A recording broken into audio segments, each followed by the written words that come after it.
From atop the mountains of central British Columbia to you listening around the world, this, my friends, is Spaced Out Radio. I am your host, Dave Scott, sitting in the captain's chair of SOR headquarters. We welcome you to tonight's show, including all of our terrestrial affiliates across North America and digitally on TalkStream Live and Revolution Radio. If you want to take a listen to our archives, they are free for you at youtube.com/Spaced Out Radio. Just do me the favor, hit that subscribe button. Follow us on Twitter at Spaced Out Radio for the show and our Instagram page at Spaced Out Radio Show. Our website is spacedoutradio.com, where we have a plethora of features for you, including rocking out to Bumblefoot and reading up on Captain Shirk's SOR Newswire and much more. Tonight's show is brought to you by Chive Charities. Help make the world 10% happier by visiting Chive Charities today. You can find them on our website. Where there's smoke, there's usually fire. And in the UFO world right now, our guest is fanning the flames when it comes to what could be one of the biggest stories to crack open the UFO files. Freelance blogger Joe Murgia has been interested in the UFO phenomena ever since reading the one book I have never finished, Communion by Whitley Strieber, back in 1996.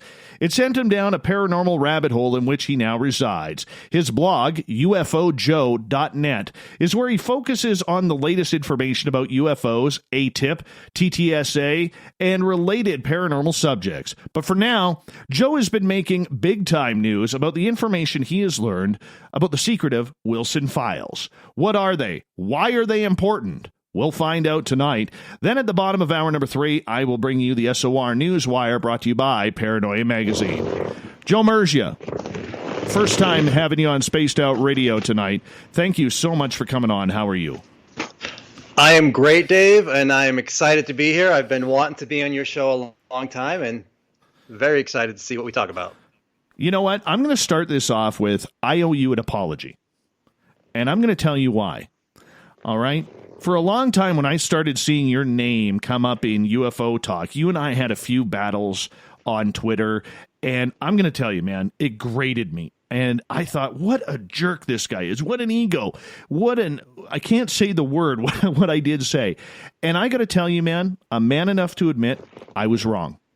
I was completely wrong, and I think that you are a brilliant researcher. And for the last number of months, I kind of kicked back. Back in November, I kind of stepped away from UFO Twitter and just watched. I didn't want to participate in it because there's a lot of drama on there. But I watched you, and I watched Danny Sylvan. I watched a couple other people on there, man. And it wasn't you who needed to grow up. It was me who needed to grow up.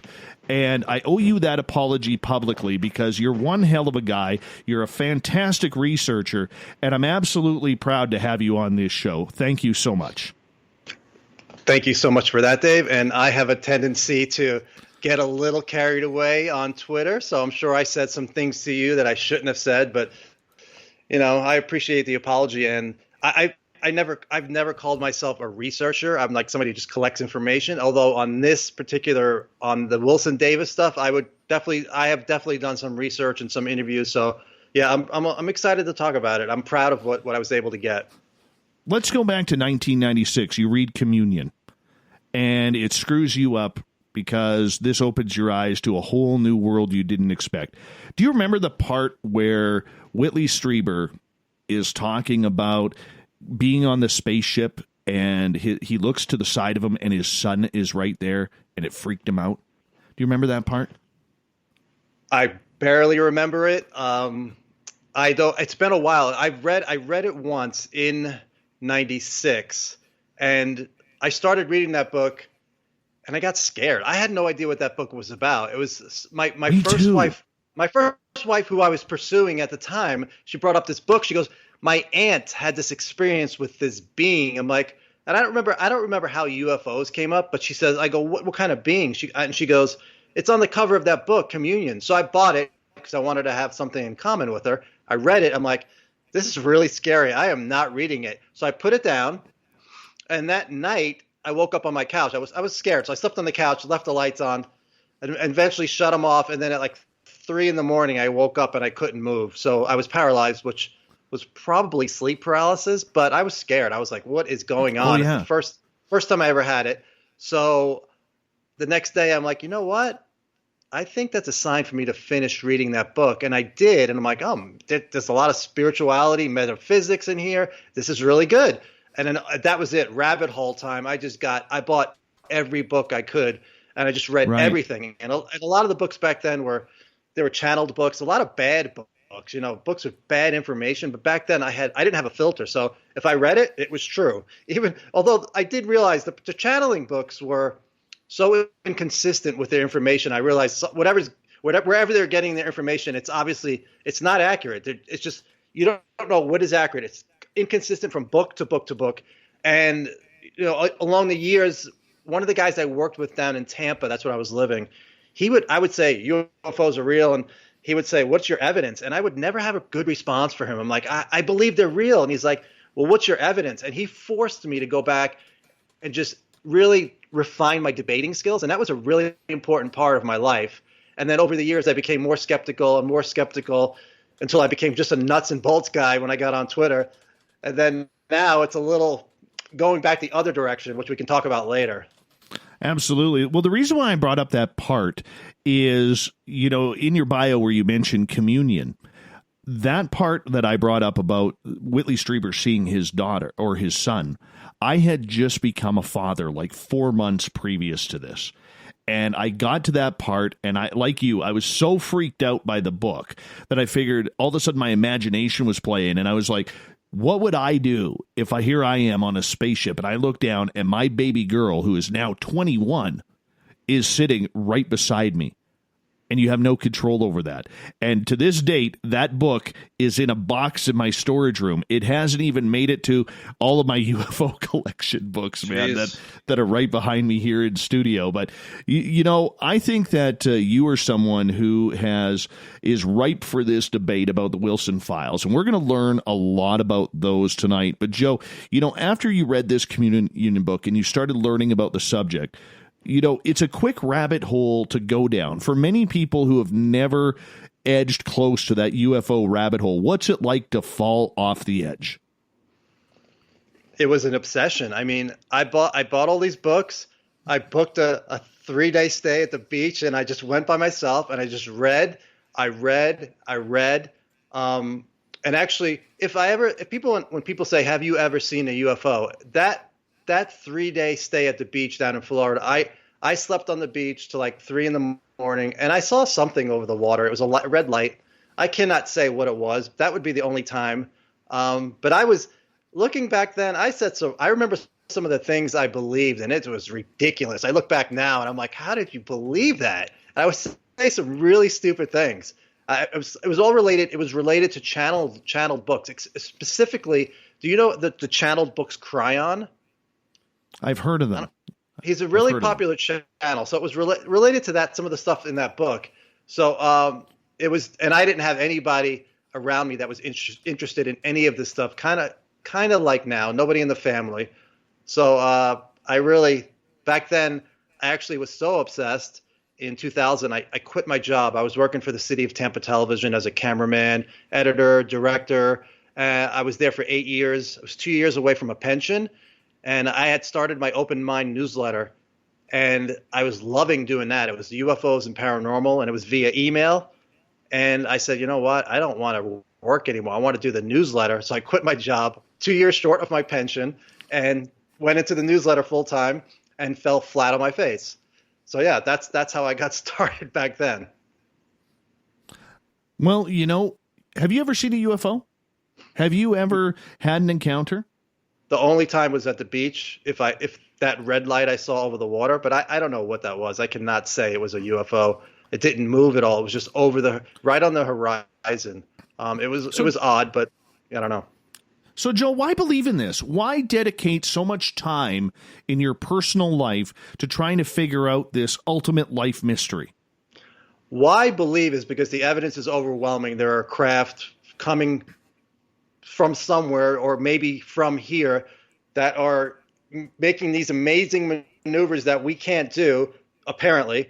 And as far as being obsessed with it, the way I actually went down that rabbit hole and just spent so much time on it, I don't know, because there's nobody in my family that basically I can't have a conversation with anybody in my family. So I have asked my parents if I was adopted. So yeah, I don't know why. Why me? And the other guy's like, oh, that's just no, I'm not interested in that. For me, it's the biggest question ever, and it's getting more important. The more I learn, the more important it gets. Back then, we're not alone. It's the big question. But now, if my latest crazy theory is correct, it's a bigger question. And if we're alone, it's what do these objects represent, and how have they influenced us over the years? That's kind of where I am now, and that's kind of where I started back then and went the other way, more conservative. And now I'm to the point where I'm getting criticized on Twitter when I talk about some of the stuff I'm thinking about, which I'm fine with the criticism. I don't care. It doesn't bother me. I mean, I was criticized for the Wilson Davis documents and for saying a big newspaper, which we can get into, was doing a story on it. I mean, the criticism was strong, and I'm like, I don't care. I already know I know they're legit. I mean, I've talked to so many people about the story, so I was okay, But yeah, no, so as far as my absolutely. session, I don't know. That brings up a good point because, when you were what Grant Cameron dubbed one of the young guns, the new faces coming in who's taking this research by storm and taking it to new levels that researchers who've been doing this for 10, 20, 30, 40 plus years have not been able to achieve. How have you been able to come on in and jump right into the midst of everything that is going on with success? Well, I mean, I'm not a young gun. I'm 55. First of all, and I've been doing it for a long. I started the newsletter 97, so I had the newsletter going, and I did drop the ball back then. I had to go back into television. That's when I started doing freelance back in New York. So this is like a makeup for me. I spent 16 years just not doing what I said I was going to do, and that always grated on me. I'm like, you really dropped the ball. You had a chance. If you would have stayed with it, you would have had so much success. You had subscribers that were willing to pay. So I was really down on myself. And over the years, I got bored with UFOs. It's like, all right, how many sightings can I read about? It's, we know about abductions, we know about sightings, but to me, it's like I would only pay attention to the big cases, like in 2000 with St. Louis, the Giant Triangle, and then, Phoenix in 97. So that's the only time I would focus. And then things changed when I heard about Tom DeLonge in 2000, it was either 16 or 17 when I first heard him speak. And my first impression was, this guy is full of it. That's what I thought. I had him on my Facebook. First post that come up, I'm like, all right, this is interesting. And then he's like, listen, I know stuff that other people don't know. I can't tell you about it. I'm like, all right, delete. I don't want to hear from this guy. And then I don't know when it was, maybe when the WikiLeaks stuff happened, that's when I started looking again. And I'm like, okay, there's something here. And then, the rest is history with Elizondo coming out public. I'm like, okay, he's got credible people behind him. And that's when I said, I'm going to get the blog going. I'm going to start a blog. And it took me a while before I was consistently posting stuff. And it really wasn't until recently, till I started posting blogs a couple a week. I was really lazy getting stuff on there. And then all of a sudden last April, everything changed when the documents appeared on Reddit. And there you go. That's how it all happened. That's how it all came down. And, when it comes to UFOs, I mean, before these documents came out, you were very, very public about your support for the To the Stars Academy. And there's been a lot of controversy about people loving them, hating them, whatever it may be. I'm trying to get myself more down the middle than I am of not supporting them. You're on the supporting side. How much credit can we actually give to the Stars Academy for bringing this topic to the forefront? Because the one thing that I will say, and I've changed my tune on this, I don't think Marco Rubio has the gall to put in money or try and get money allotted for UAP research if it wasn't for people like Chris Mellon and Lou Elizondo. I've changed my mind on that. What's your thoughts? I support what they do. I bought $200 worth of stock in the beginning. Not that I expected to get rich off of that, but it just as a token of support of what they're trying to do. But I've criticized them over the years, and I've gotten, as soon as I criticize them, it's you're a hater, you're a TTSA hater. So and my criticisms have been minor, just little points here and there. But I think they have a lot to do with what's going on right now. But I don't think Marco Rubio, as much as Chris Mellon deserves credit, I think Marco Rubio did that because Marco Rubio knows what's coming. A lot of people in Congress know what's coming, and we'll talk about it later. The article that's coming is going to change everything, Dave. It's coming soon. Other outlets know about it. They're trying to get their stories now. They're scrambling. They didn't know about it for the longest time. I talked to other reporters, said, what do you think about the documents? And I was blown off. Like, it's nonsense. This is not how somebody speaks in the military. I'm like, have you read the documents? Have you read anything I've written? No. And then all of a sudden, a couple of days, that same person said, oh, here's my email, because I knew they had realized there's validity and there's a buzz going around. That, the New York Times is working on a story about crash retrievals of UFOs. That's why Marco Rubio, and that's why all the others are now saying we better get ahead of this. And I can't wait to see what happens. People are like, you're a little too excited. I'm like, I know the article is coming. I've spoken to more than enough people, and I've known for a while. So it's hard for me not to get excited, because this is everything we've been waiting for. Since '96, I've been waiting for new information. I did not, 2017 was great. We got the gimbal, the Tic Tac, the Go Fast. That was great. But this is crash retrieval. This is the New York Times. If they do the story, which if they get it published, that means they're confident enough that they had a couple of sources on the record. I really want to see who's in the article before I get too excited. But just the fact that they're doing the story, and maybe multiple stories, is the biggest thing. It's the biggest thing in the history of humanity. If they do a solid story on crash retrievals, it's going to take the whole world by storm. And I don't understand why everybody's not excited.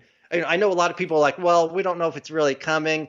It's coming. Trust me, it's coming. I know it's weak for me to say, trust me. But I told some people last night or today on how that came about, why I know that they're interested. We could talk about that if you want, how I found out.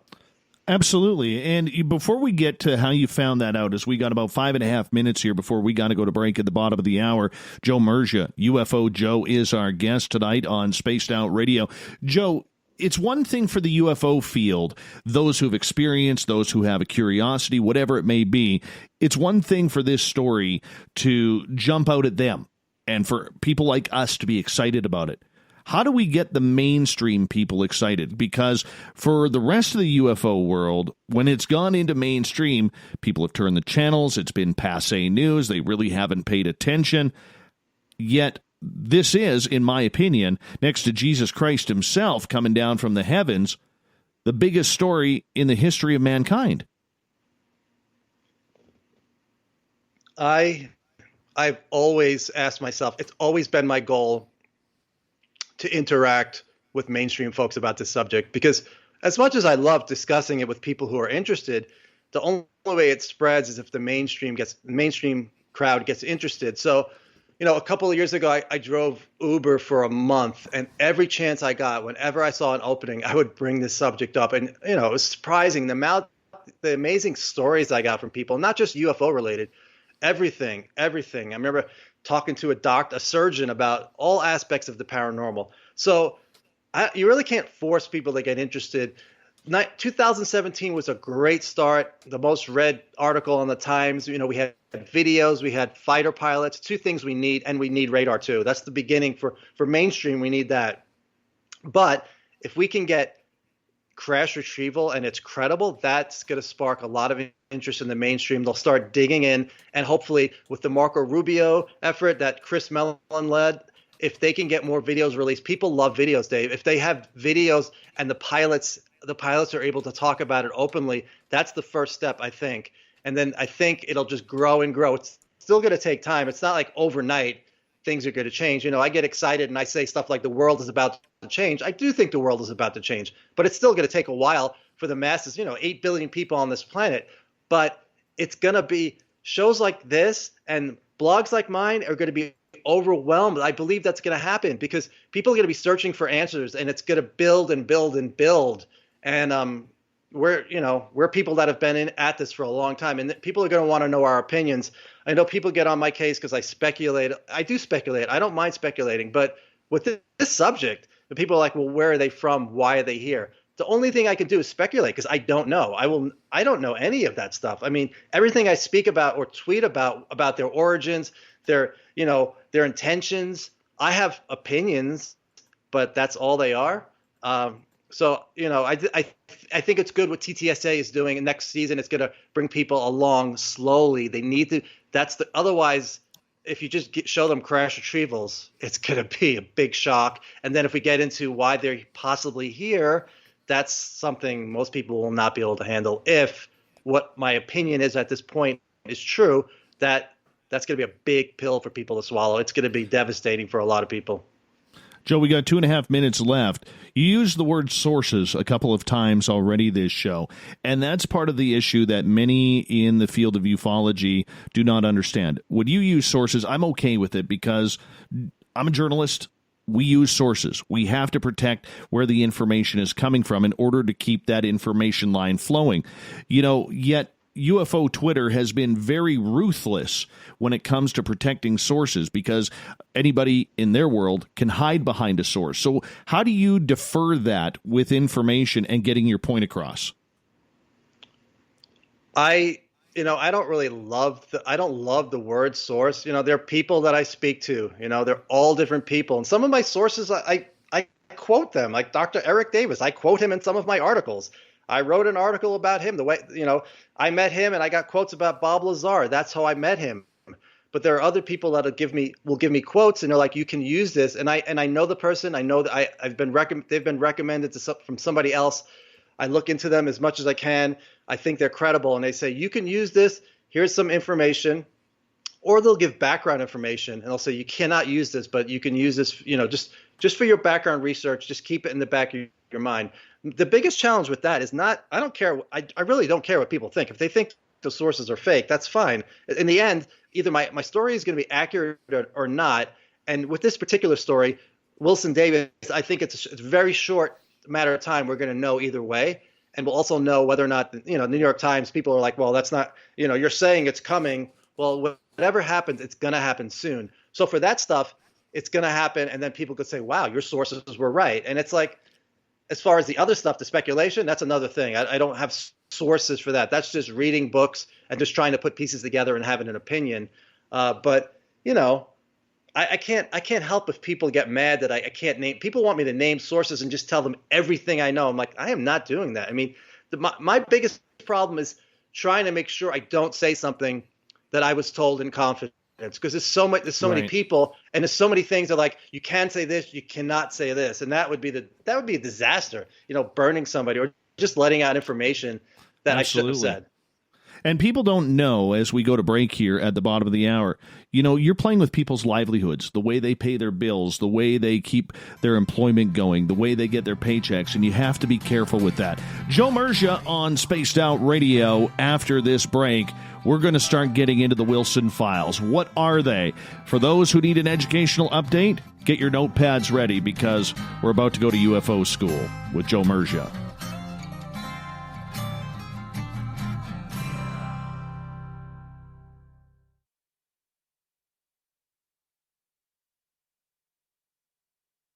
Hey, space travelers, this is John Resig, founder of the Chive and Chive Charities. If you know anything about our website, you know we like to do things a little differently. We're not some faceless organization collecting money for a nebulous cause. Our donor dollars go directly toward life-improving items. Then we give those items directly to an underdog who needs it most. To become a donor with Spaced Out Radio's official charity, Chive Charities, just go to chivecharities.org/donate. From the heartlands of Canada to beards around the world, we know how to take care of you. Fill your follicles with the Mighty Moose Beard Oil. All our oils and balms are handmade and 100% natural ingredients because we care about your beard. And hey, use the promo code SOR2019 and get your Mighty Moose Beard Oil today. You can check us out on our website, mightymoosebeard.com.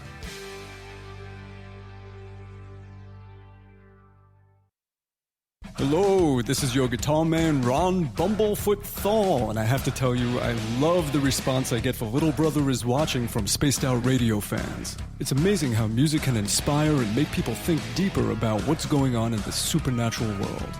You can head over to my website, bumblefoot.com, to check out my music, my guitar workshops, my touring, even check out some of the hot sauces that I'm working on. And make sure you keep on listening, because with Spaced Out Radio, you know little brother is watching. Hey everybody, the SOR Space Travelers is open. For just $5 a month, you can hang out with Dave and our crew privately in our members-only section. With your signing, you'll receive newsletters on what's going on with Spaced Out Radio. You'll have direct contact with the host during the show in our chat, live streaming videos, and a great forum for your posts and more. Become a space traveler now at spacedoutradio.com.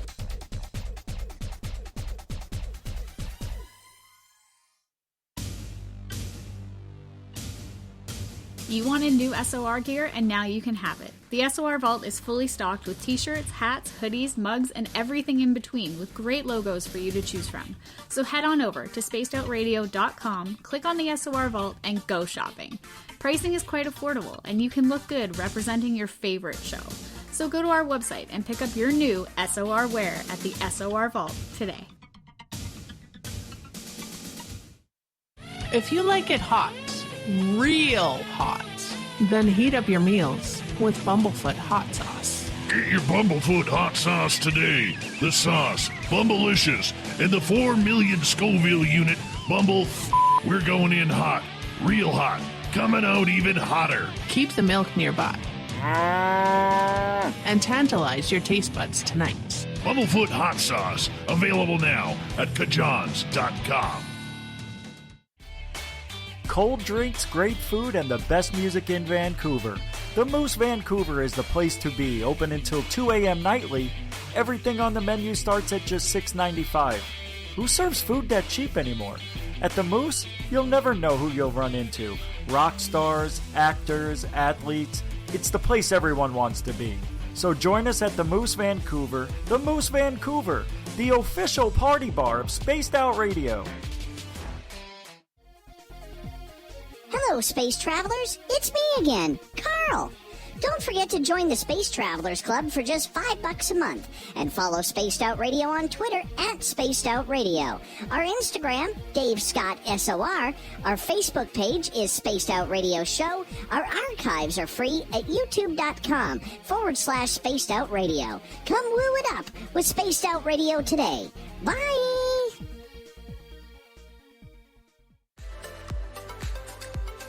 Are you looking for great advertising value for your company? Look no further than Spaced Out Radio. We have a multitude of places to get your name out there, including commercial ads during the show, special promotions, and banners on our website. Our audience is proven to support the companies that support our show. We can make your budget work for you. So for more information, please contact us at sales@spacedoutradio.com.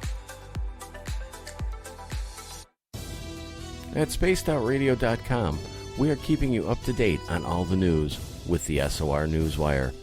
Captain Shirk leads the team that is bringing you the news of the day and exclusive stories on everything paranormal and supernatural. It's free to read, it's updated daily, and it's right there for you. The SOR Newswire is a one-stop shop for the news of the day. Check it out at spacedoutradio.com today. We're taking Sunday nights out of this world on Spaced Out Radio. This is Michael W. Hall, also known as the Paranormal Lawyer. Together, we're going to go on an exciting journey into the unknown. I'm going to bring you some of the best interviews in the paranormal and supernatural to start your new week off on a freaky note. So tune in to Spaced Out Sundays with me, Michael W. Hall, only on spacedoutradio.com.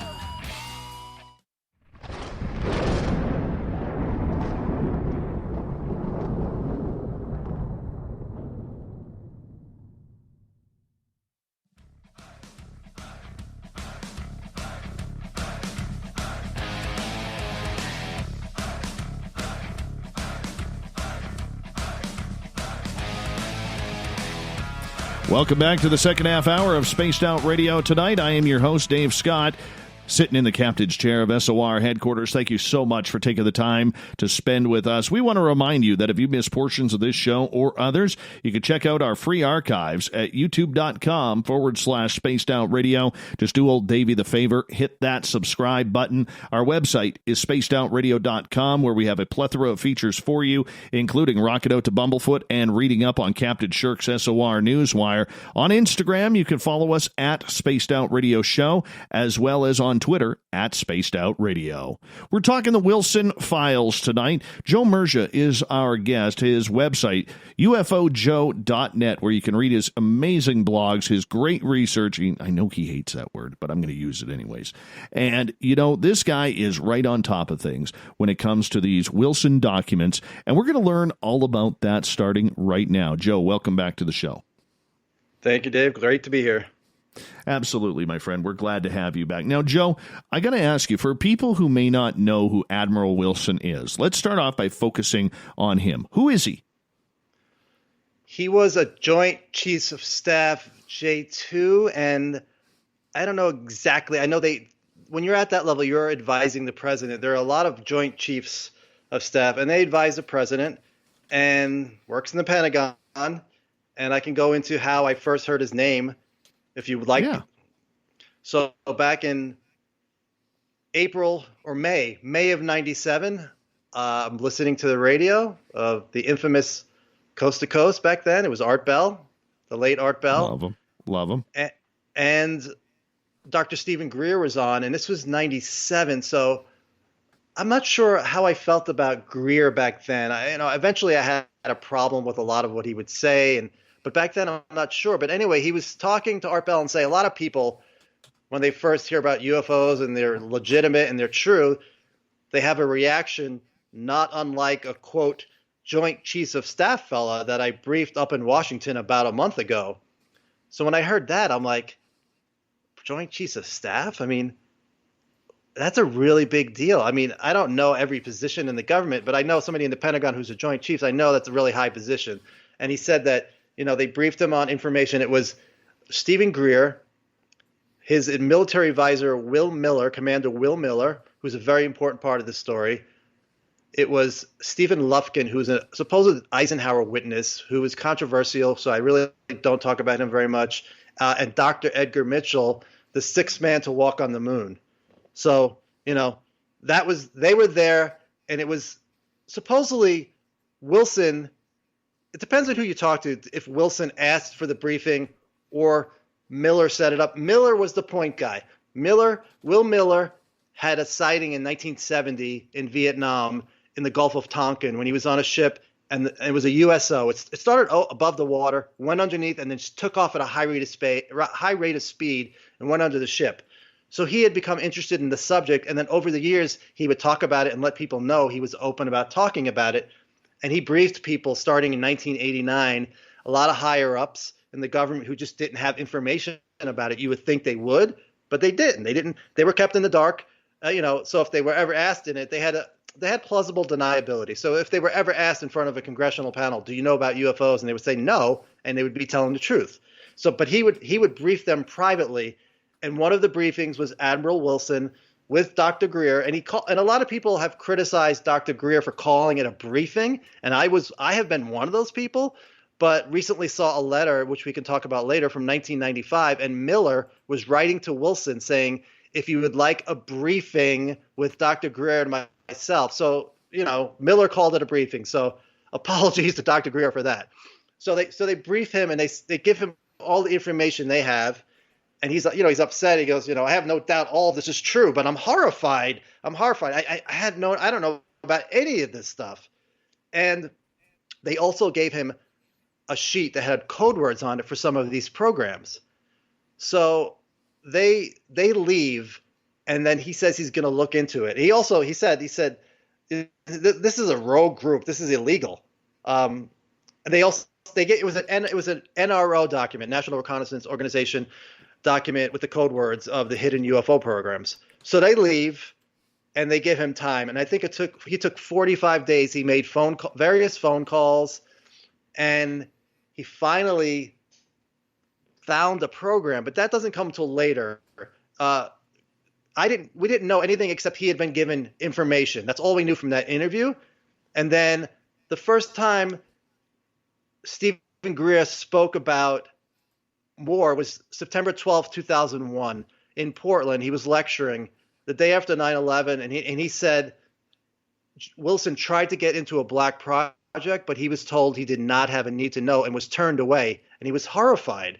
So that's the first time we heard his name, and the first time we heard he was turned away. So I had only heard up until, the first part, and I forgot about it. So it was like 97, 2007, 2017, 22 years later, 3 o'clock in the afternoon, I get a message from Giuliano Marenkovich, who's part of my article. I couldn't have written the article without him. He's like, guys, check this out. And I look, and it's these documents, 15 pages of notes, and I'm looking at it, and he's like, this is Admiral Wilson. You remember what Greer talked about in 97? I'm like, I do. I'm like, who would? And it's like Eric Davis is interviewing him in these notes, and it's in Vegas, 2002. And I'm like, oh my God. At that point, I had become friends with Dr. Eric Davis. So I knew right away, I'm like, okay.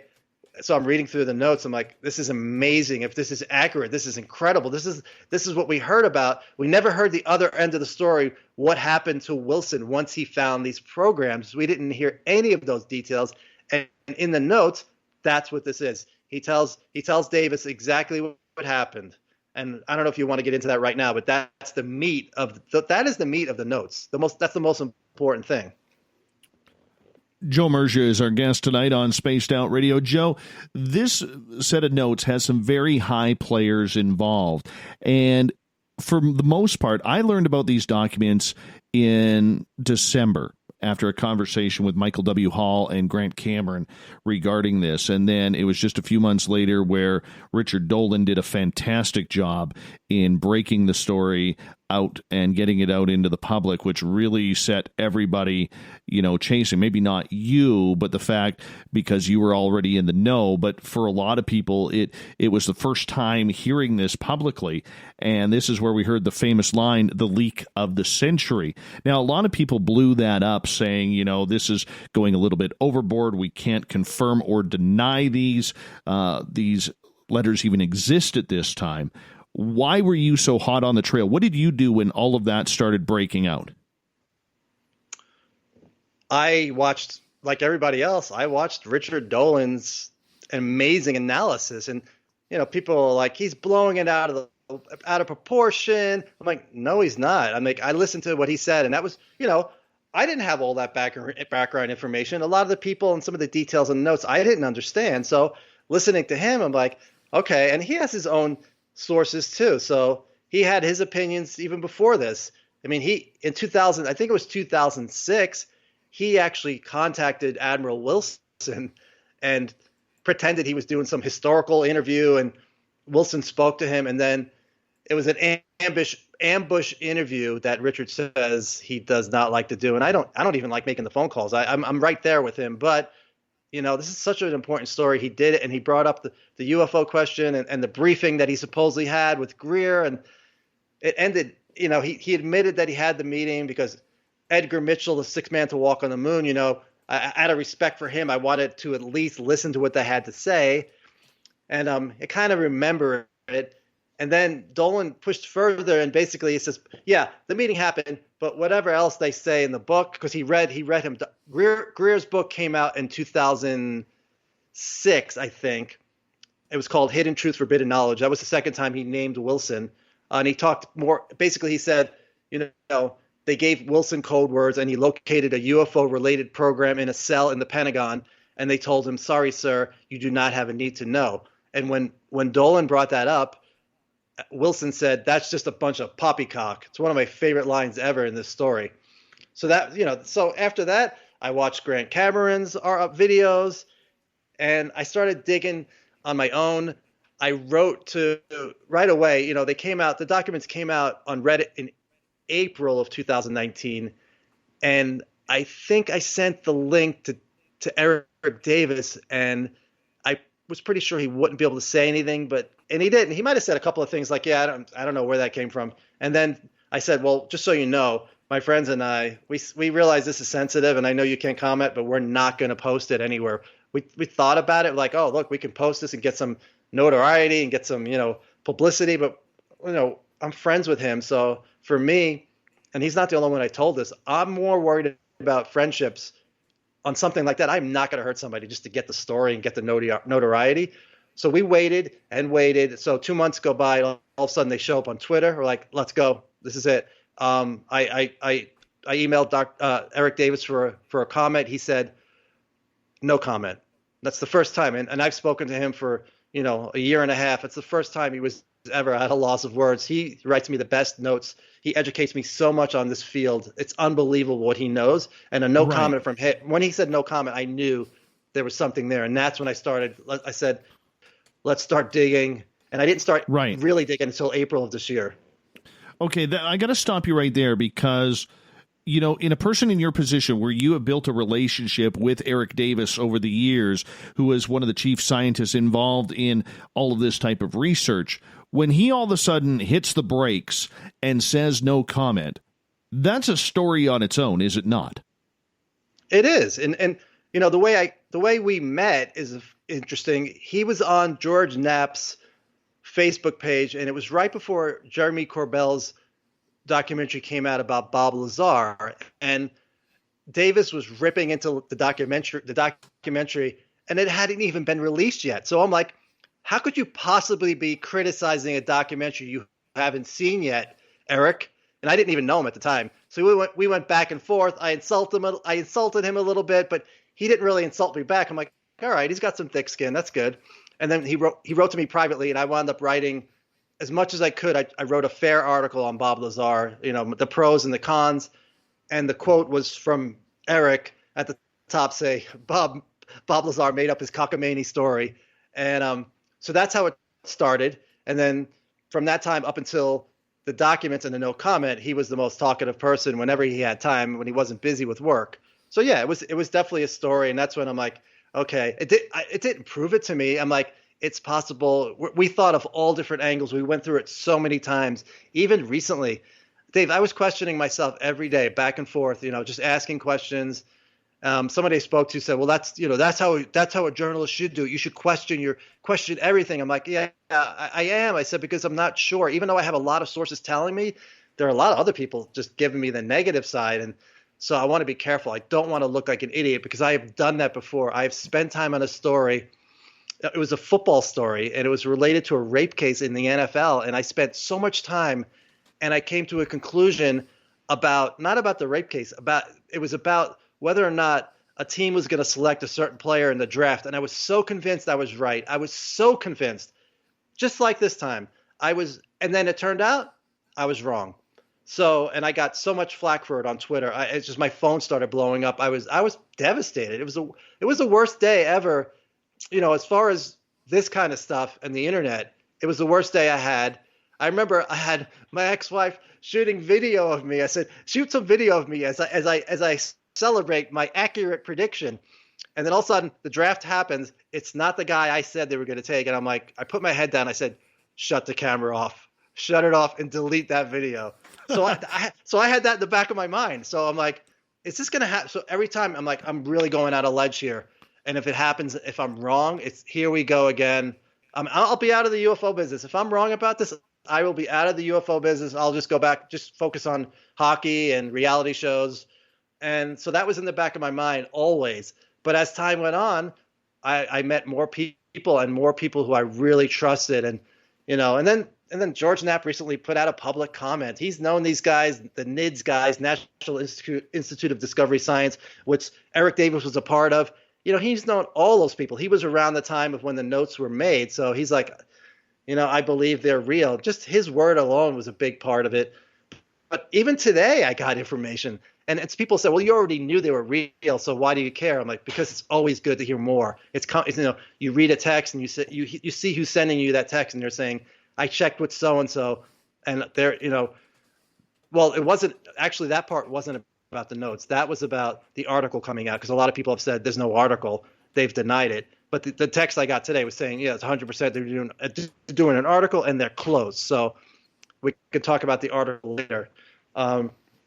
So yeah, I just I put so much time into it. In the last, 3 or 4 days, I was trying to beat the New York Times because I knew they were working on an article, and I wanted to have time where we could do stuff like this, because once their article comes out, they're going to be the focus for a while. So in my mind, I'm like, if you can get this article out before them, you can get some publicity. People could talk to you about it. You could do on some shows, and the last 3 or 4 days before I published, I just got more information. I was just more and more confident. And then I put it out, and the negativity I got was amazing. Some people never even said, hey, what can you share privately to convince me they're real? And I would have done that for some people who I know. I would have done that, but they never reached out. So I fought back, whatever criticism I got back, I was sarcastic. I was snarky. I wasn't going to put up with it. And that's when I was asked, how do you feel about that? I'm like, I have no problem with it because I know I'm right about this specific stuff because I trust the people who I've spoken to.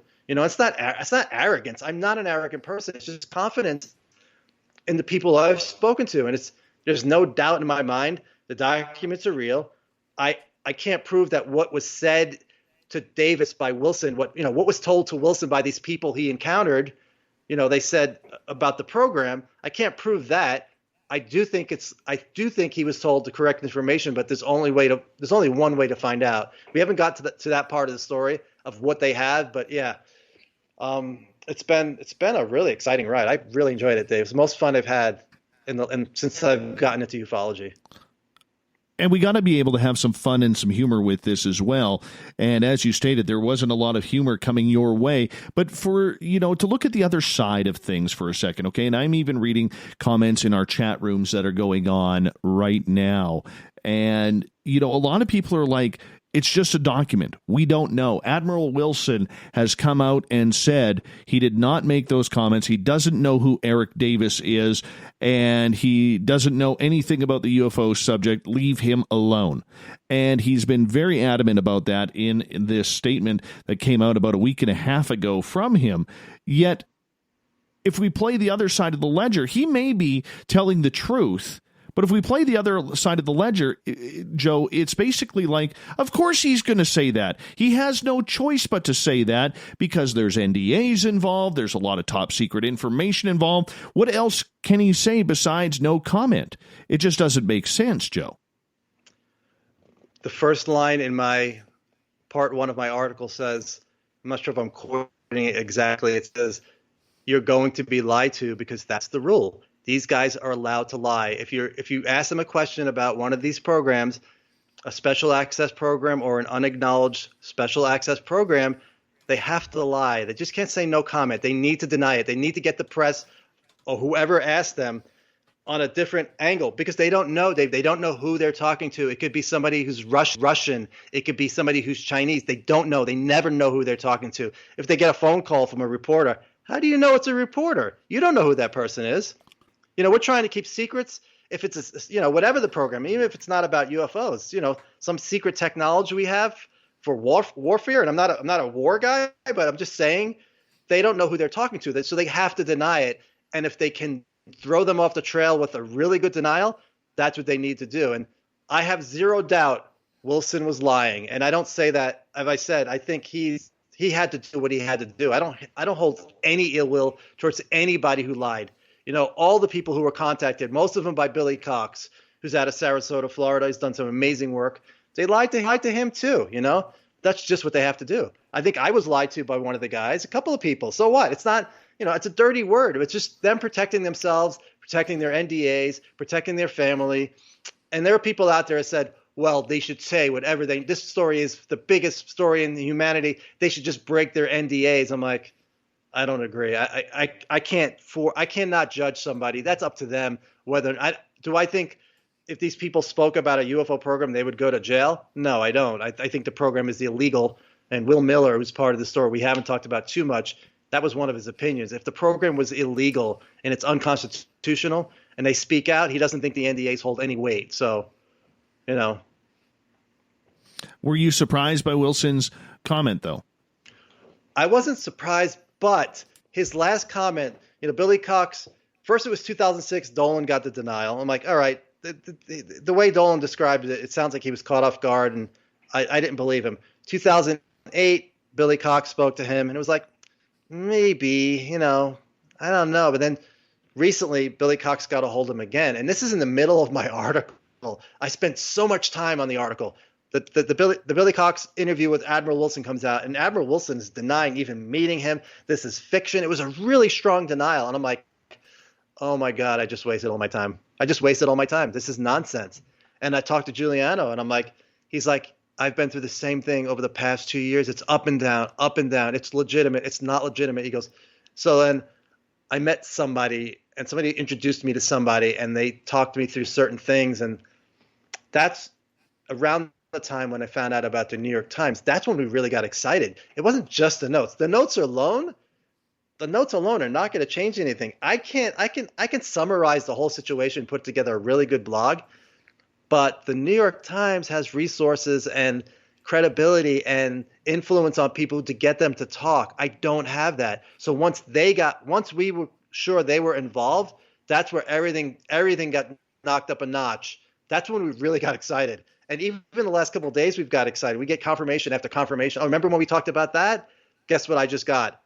Exactly what we talked about a month ago. So, I'm nervous. I wake up at 5:30 in the morning just waiting to see if the article has come out and see if anything is new. But I'm loving it, though. Like I said, the best time I've had in a long time. We've got just over 90 seconds left before we got to go to break at the top of the hour. Joe Murgia is our guest tonight on Spaced Out Radio. Joe, in regards to Eric Davis, and we're going to change topics, continue with the Wilson files after this, but go more in towards the New York Times article. But with Eric Davis, why is he such an important role in all of this?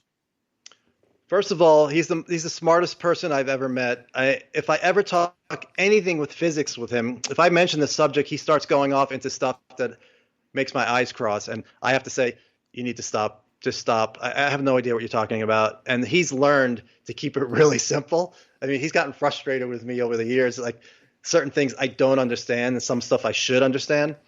But he's been in this. I'm trying to think when he had a UFO sighting. It's in my blog. It talks about his UFO sighting. I think it was maybe 90s, late 80s. He saw a triangular craft with his wife. He was at a pool party. And then not too long after that, maybe 3, 4, 5 years, he got hired by Robert Bigelow to work for NIDS to investigate UFOs and everything paranormal. And he spent almost 6 years at Skinwalker Ranch. Here's an astrophysicist, brilliant man, there with Colm Kelleher, and they're investigating Skinwalker Ranch for 5-6 years. And Eric Davis has some sort of intelligence take over his mind, freezes him in place, speaks to him, multiple male voices, and says, "We are watching you." And that happened to him. And this is an astrophysicist with a really great reputation. You think he wanted to tell people that, but no. He did talk about it, though. That's what's great about him. And he doesn't make a big deal. He doesn't say, "Oh, my God, this was so amazing." He just says, "This is what happened," and not a big deal. That was the beginning. And he's worked on the government UFO programs. He's spoken about ATIP as a subcontractor. Bigelow was the contractor, and he worked with Hal Puthoff at Earth Tech, and they worked on various aspects of that program. And he was early on. Joe, hold on right there. We're going to continue with the Eric Davis talk and the potential New York Times article coming up with Joe Murgia here on Spaced Out Radio Hour 2 right after this. Stay tuned.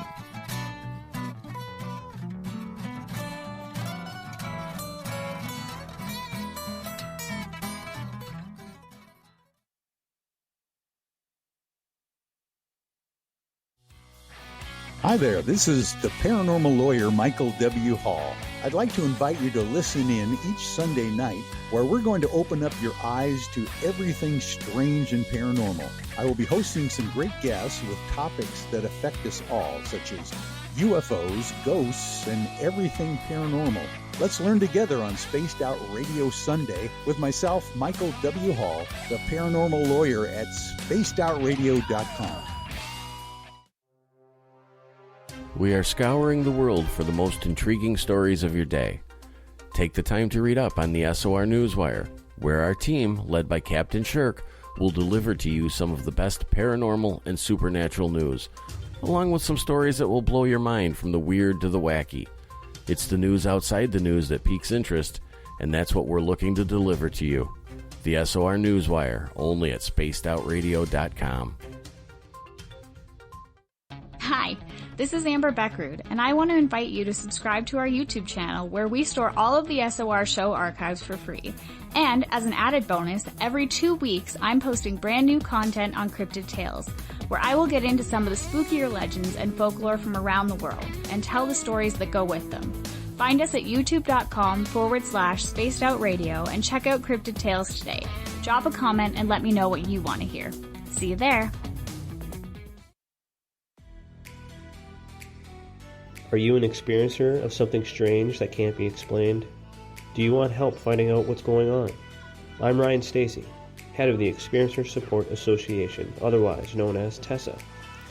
We've teamed up with Spaced Out Radio to investigate cases filled out in the SOR Sightlines report. We are independent and there's no cost to what we do. All we need is your experience. Let's find out what's happening together on the SOR Sightlines report. We all know on Spaced Out Radio we love a good beard and mustache, so why not take care of your facial hair with Mighty Moose Beard Oil? Made in Canada, we're taking care of beards and stashes around the world. We use 100% natural ingredients with our oils and balms to make your whiskers feel silky smooth. Use promo code SOR2019 at mightymoosebeard.com today.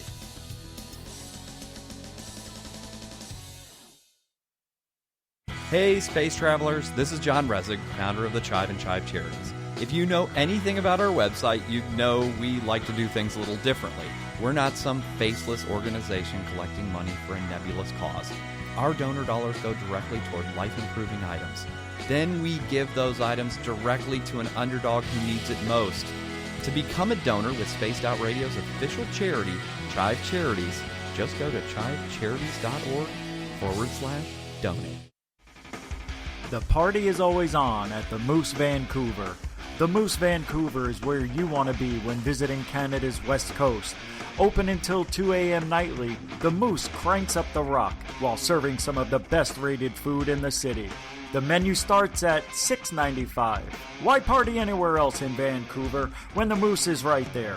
Get your horns up and rock with the Moose, the official party bar of Spaced Out Radio. For the price of 1 cup of coffee a month, you can become an SOR Space Traveler.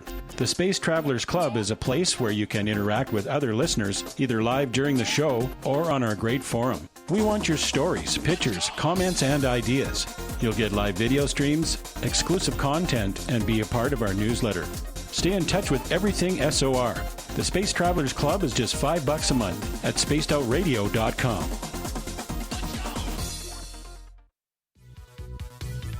Hello, Space Travelers. It's me again, Carl. Don't forget to join the Space Travelers Club for just $5 a month and follow Spaced Out Radio on Twitter at Spaced Out Radio. Our Instagram, Dave Scott SOR.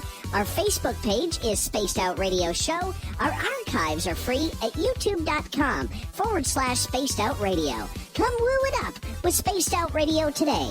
Bye! Are you intrigued by Paranormal Talk Radio? You'll love the new Paranormal Radio app from TalkStream Live.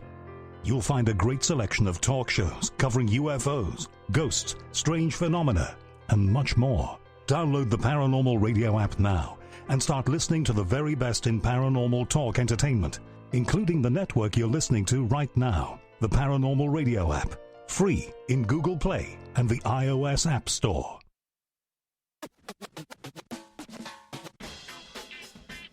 The SOR Vault is open for business, and do we have some cool swag for you to pick up? All you have to do is head over to our website and click on the SOR Vault. You have a variety of cool logos to choose from, and put them on anything you want. T-shirts, hoodies, hats, coffee mugs, you name it, we can get it to you. So do your shopping by supporting the store you love. Get your Spaced Out Radio swag at the SOR Vault today.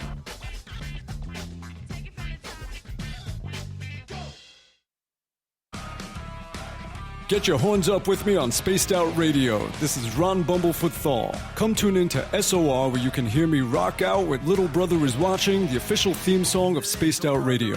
And then come on over to bumblefoot.com where you can find out about my tour schedule, my music, and everything else. Bumblefoot.com keeps you up to date on what I'm doing and the best way to stay in touch with my music and music camps. Sign up for my newsletter at bumblefoot.com and remember, Little Brother Is Watching. I'm feeling a little spicy tonight. What to do? What to do? Why not get Bumblefuck? 4 million Scoville units of pure hard rock. Bumblefoot hot sauces come in 3 flavors. The burning Bumble. Tone it down a bit with Bumblicious and throw the sauce on everything. Spice it up. Bumble me, baby. Bumblefoot hot sauce. Get it today at kajans.com. You're listening to Spaced Out Radio with Dave Scott. Follow Dave on Twitter at Spaced Out Radio and on Facebook, Spaced Out Radio Show. Hour number 2 of Spaced Out Radio is underway tonight. I am your host, Dave Scott. Thank you so much for joining us. We really do appreciate your time. We welcome back everyone listening in on our terrestrial affiliates across the continent and on the digital side on Revolution Radio and TalkStream Live. Remember, you can check out all of our archives for free at youtube.com/Spaced Out Radio. Just do me the favor, hit that subscribe button. The Desert Clam has set the password for tonight in the SOR Space Travelers Club. Krabilos. Krabilos is your password. Use it wisely, space travelers, as the Clam sets the password each and every night right here on Spaced Out Radio. Our website is spacedoutradio.com, where we have a plethora of features for you, including rocking out to Bumblefoot and reading up on Captain Shirk's SOR Newswire. Follow us on Twitter at Spaced Out Radio and on Instagram at Spaced Out Radio Show. Tonight we are talking about the Wilson documents. Are they real? Are they fake? Is there a lot of UFO news in them? Is this just the beginning? The man who is following this intently is our guest tonight, Joe Murgia. He's based out of Las Vegas, Nevada, the home that I want to have one day. His website is ufojoe.net. I highly suggest you stay in touch with what he is doing because he is on the ball these days. Joe, welcome back. Thank you, Dave. Having a great time. Right before the break, you were talking about your relationship and getting to know Eric Davis and his involvement in the UFO field. It's pretty hefty. It's a pretty long resume. Why is he important to this entire Wilson document? He brings so much credibility to this issue as an astrophysicist. He's obsessed with this. He's obsessed with the subject just like we are, except he's 10 times smarter than us. And he won't say that. But I mean, you know, it's the most important part is over the years, he talks about in one of his interviews, I don't know if it was on Alejandro Rojas or with George Knapp, he talks about how he developed sources in various places he's worked where he'll have a clearance, but he won't have a need to know for a specific program. He'll meet somebody, they'll say, "Oh, you work on UFOs?" And they'll say, "Yeah." And they go, "Oh, well, maybe if you ever get the need to know, let me tell you some stuff." And they go into a skiff, a secure area, and they tell him stuff. And then, he collects stuff and he tells the story, not as if he's doing. He says that's how you collect the information. He's generic, but I'm assuming that's how he's collected his information. So when he talks about, the crash retrieval, the legacy crash retrieval program, the UAP crash retrieval program, he's basing it on the knowledge he's amassed over the years. The meeting with Wilson was just one way to collect that information, but he's met with a lot of people. I mean, I'm sure when you listen to him talk about, the programs, that's where he's getting his information. And we would not know that information. Nobody else speaks about it like that. I mean, no, he doesn't have I don't believe he's had firsthand knowledge of any of those programs, because if he had, he would not be able to talk about it. But learning about it in a skiff, Tom DeLonge has talked about the same thing where they were Now, Tom DeLonge doesn't have clearances as far as I know, but, they took him into a skiff and they told him some things. And Eric Davis, at a higher level, that's how he builds up his information. So that's really important. I suspect he's going to be in the article in the New York Times since he's such a wealth of knowledge about crash retrievals, but I don't know that. He has not told me that. And he's just an amazing person. People criticize him. They're like, oh, sometimes he flies off the handle and he gets angry. I'm like, yeah, so what? It's a big deal. I mean, that's your only gripe with him? Come on. The guy is he's the best thing that's happened to ufology in a long time. He's a brilliant guy with passion for the subject, and we couldn't ask for more. The next gentleman I want to ask you about is Will Miller. This is a name that most people in ufology are not going to recognize or maybe even remember from the past, yet he plays a very serious role in this entire field. You got to know him. How did that happen? So 2000, I'm living in Tampa, and a friend of mine had a public access show called UFOs and Metaphysics. Malcolm Hawthorne, he's in the article. And he's like, I have Will Miller on the show tonight. I'm like, yeah, who's Will Miller? And he told me, and I'm like, okay, I'll listen. He goes, he's really good. He's speaking at MUFON in Clearwater this weekend. So I listened from home. I should have went down to the studio, but I was too lazy. I just watched at home. And I wasn't able to go to the MUFON meeting because I worked. So I watched the show, and somebody gave me a copy of that show recently, and it turns out I actually called into the show, which I didn't remember. So Miller was the guest along with somebody from MUFON. It was mostly Miller. And he just talked about his experience in Vietnam, and then the same thing, talk about different programs. He spoke about the Pentagon briefings he had been doing since 1989. And then afterwards, I emailed him. I got the email from Malcolm, and then he became a subscriber with my newsletter that I started working on in the late 90s. So we would email him back and forth, and on that newsletter, I would talk about personal stuff, and then he would email me and talk about it. So we became friends over email. And then in 2007, I went to Florida. I think it was for a football game. And he invited me and my friend over. So he made dinner for us. And we did not talk UFOs, which was always a big problem for me. I looked back and said, why did you bring your friend who has no interest in UFOs and then not talk UFOs? So it was such a regret. I'm like, I could have learned a lot from him. And then as the years went by, I went back to LA where I was living. And we would exchange. He would send me messages. Hey, let's talk about UFOs sometime. And me, like an idiot, never even got back to him. And then when I saw in the notes, the third and fourth page is a letter from Will Miller to Eric Davis. And I was like, I know Will Miller. Oh my God! And so I read that it was him offering to help Eric and Hal Puthoff with various aspects, related to all of these subjects. So I saw that. And I wanted to reach out to him last year, and somebody else got to him, and he denied the letter. He said, that's a cut and paste job. I would never say that. And it was kind of a wishy-washy, denial about the letter. And I said, I'm not going to call him. I just don't want to pile on. He's probably stressed out at this time. So this year, before my article was done, like 3 days, I'm like, I need to reach out. So I spoke to James Iandoli, who's also knows Will Miller. I don't know where they met, something related to CSETI with Dr. Greer. I said, hey, can you reach out to Will and just let him know I'd like to talk to him? And he did. So we did a Skype. And did you let him know I want to talk to Wilson Davis? He's like, nope, I just told you I want to call. I'm like, okay, all right. So then Will and I talked, and it was great to see him. Older guy now, but he's doing great. And then towards the end, I'm like, Will, I'm working on a blog. He's like, about what? I'm like, what do you think?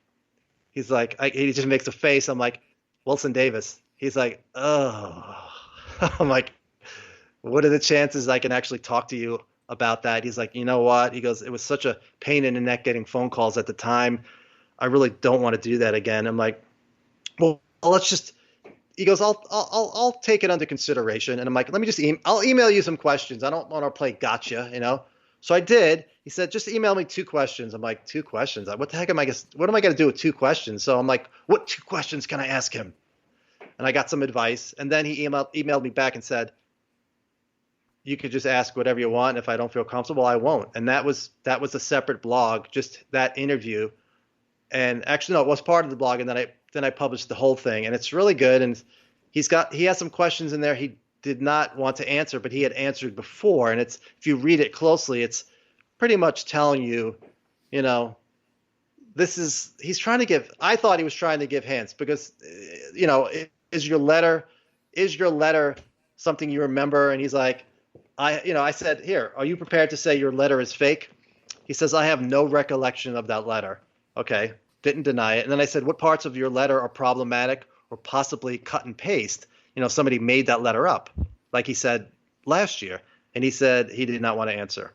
And then I said, can you elaborate on any parts of numbers 1 through 4 on page 2? And we can go through 1 through 4 if we have time.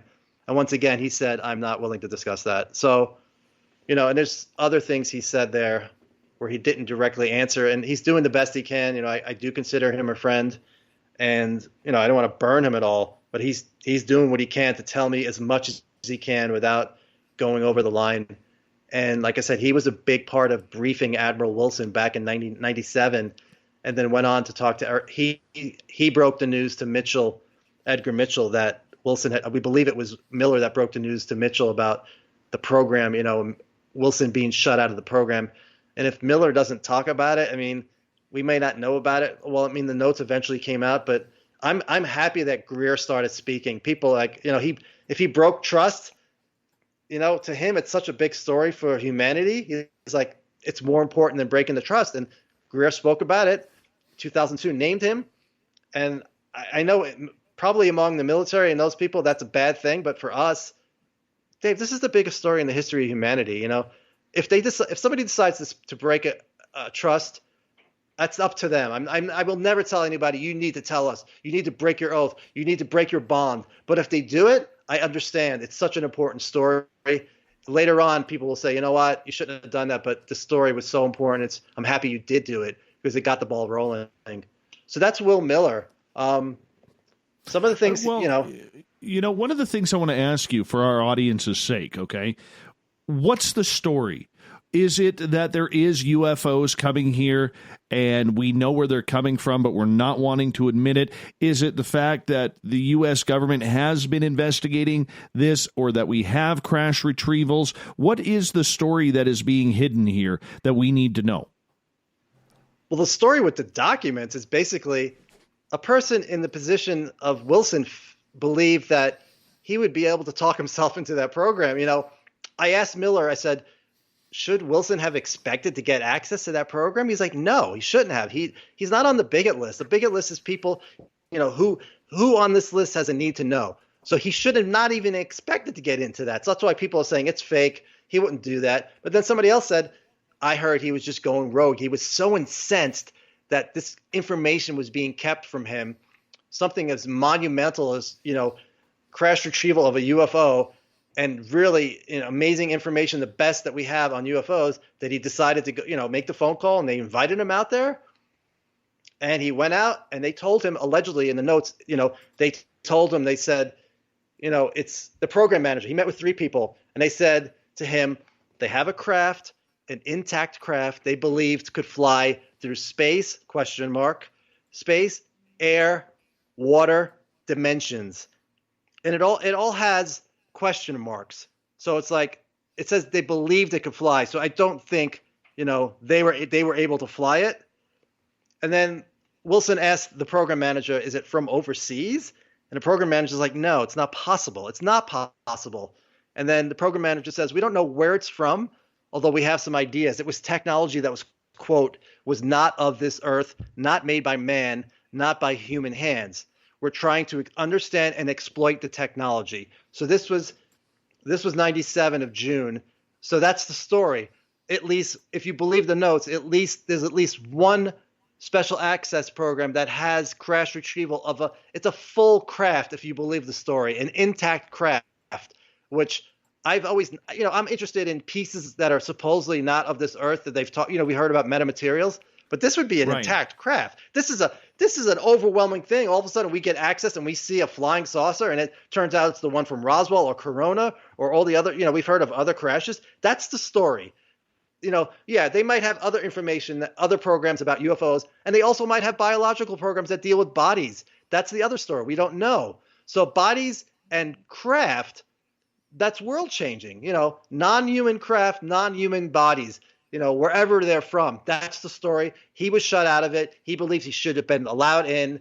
And some people say he purposely did this. He wanted this story out. If you listen to some of the things that Greer said afterwards, he said, you have my permission. if you can get the people on the record that have worked in these programs, you have my permission to go public with this. So if that's an accurate description from Greer about what Wilson said back in 97, then this could be a part of a long-range plan he had and hoped that the meeting with Davis would leak eventually, because he knew, if you believe the documents, he knew that Davis was either taking notes or recording, because he said, what are you going to do with this? And Davis says personal, research, he's not going to talk about it, but they're going to look into this stuff privately, quietly. So, I'm speculating on whether or not Wilson wanted this to get out, but I've heard that from other people that that's the case. Maybe one day we'll know. If this leaks, that's what I'm hoping. The article comes out, people feel comfortable, people in these programs feel comfortable. Congress gives them immunity and say, right now, if there are any people in these programs, you have immunity. We're going to have a hearing. You're allowed to speak about it right now. You all have immunity. That's why this is so important. People don't have no idea. Yeah, with the documents, not that important. Right. Just, but with the New York Times and now the Congress getting involved, and if they're given immunity and they could speak about it, Dave, it's going to be monumental. It's just unbelievable. All of a sudden we have open hearings, hopefully open hearings, and they're talking about, I've been working on a flying saucer for the last 20 years. And then you have witness after witness after witness getting up, talking about working on bodies, bodies not non-human bodies. How are people not realizing how big the story is? And I'm just frustrated. I am a little frustrated at people taking shots. I don't mind it, but I'm just, how are you not just spending every hour of every day thinking about what this story is going to bring when it comes out? It will change the world. It's gonna. And if we get immunity for these people, that's what we've always been asking for. I asked Will Miller back in 2000. I said, if it's an illegal program, how do we get access to it? He's like, well, I'd consult my attorney general. But at this point, now we have the Senate involved. So if that bill gets passed, Dave, just look out. This is going to be the story. It's going to be on 24/7, nonstop. And once people accept it, they're going to want to know why they're here and what their intentions are.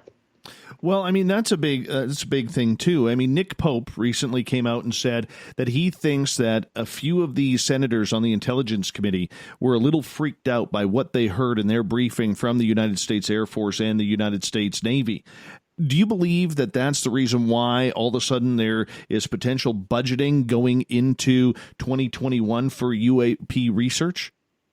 I do. And as far as whether or not they were freaked out, I mean, that's speculation on his part unless he heard something. I didn't see him say he was quoting anybody, but they have to be freaked out. For people who have never thought about it, Marco Rubio is talking about funding UAP research. I'm sure he's been informed about the crash retrieval program. All these people, I heard about that a few months ago, that they knew about this. So they've known for a while. It's like the day is coming, and they know the American public who are not ready for this. They better get ready, Dave. It's such a shock. UFOs and videos. Oh, that's fun. Did you see that UFO?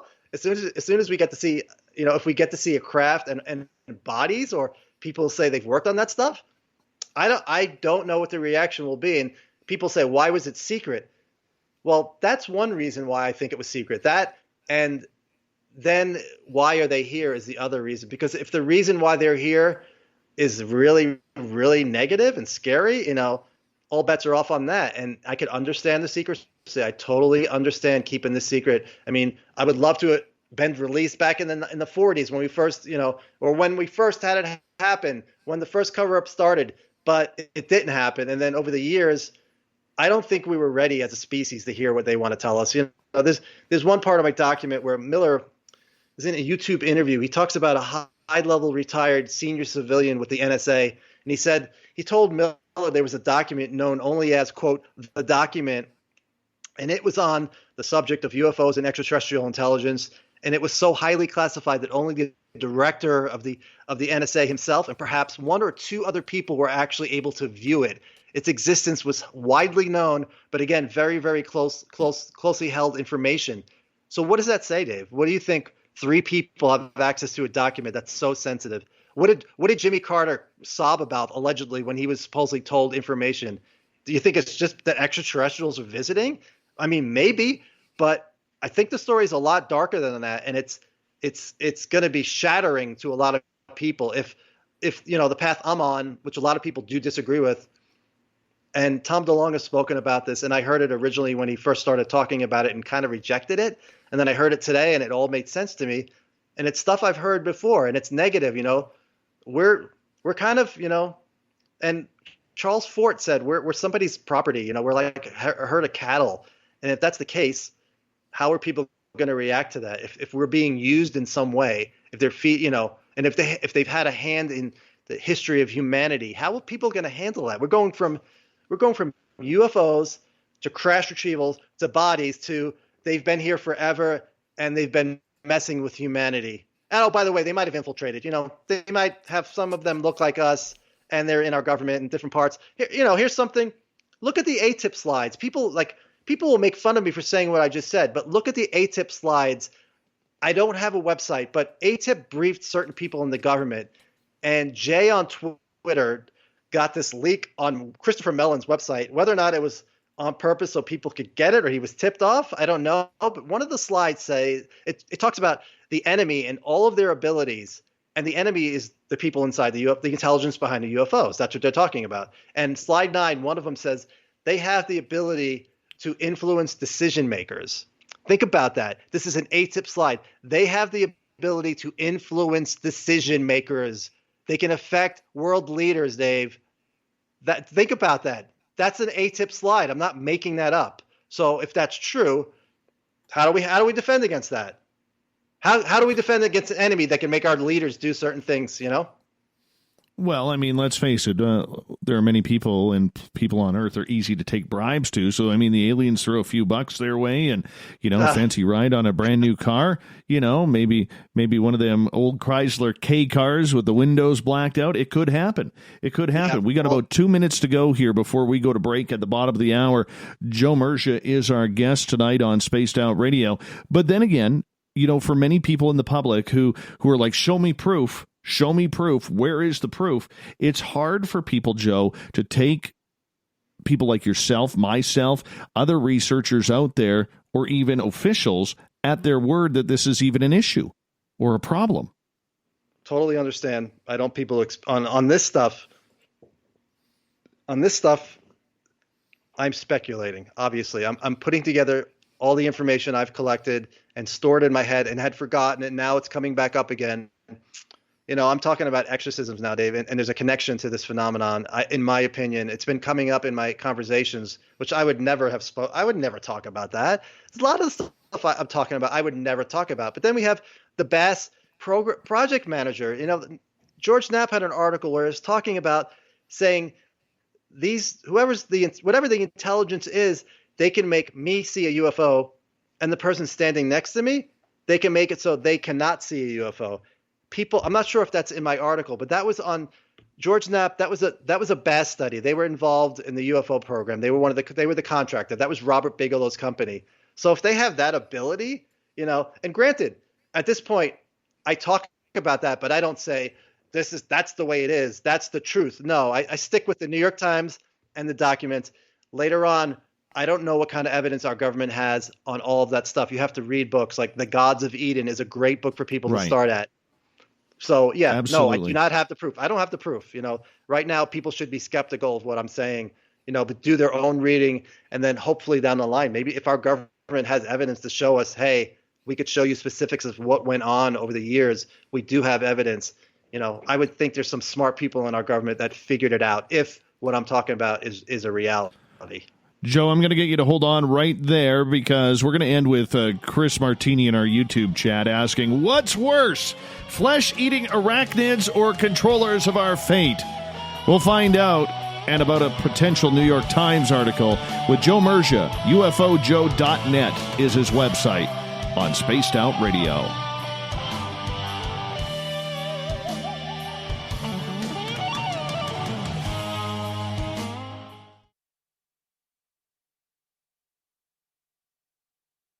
Hello, this is your guitar man, Ron Bumblefoot Thal, and I have to tell you, I love the response I get for Little Brother is Watching from Spaced Out Radio fans. It's amazing how music can inspire and make people think deeper about what's going on in the supernatural world. You can head over to my website, bumblefoot.com, to check out my music, my guitar workshops, my touring, even check out some of the hot sauces that I'm working on. And make sure you keep on listening, because with Spaced Out Radio, you know little brother is watching. Cold drinks, great food, and the best music in Vancouver. The Moose Vancouver is the place to be, open until 2 a.m. nightly. Everything on the menu starts at just $6.95. Who serves food that cheap anymore? At the Moose, you'll never know who you'll run into. Rock stars, actors, athletes. It's the place everyone wants to be.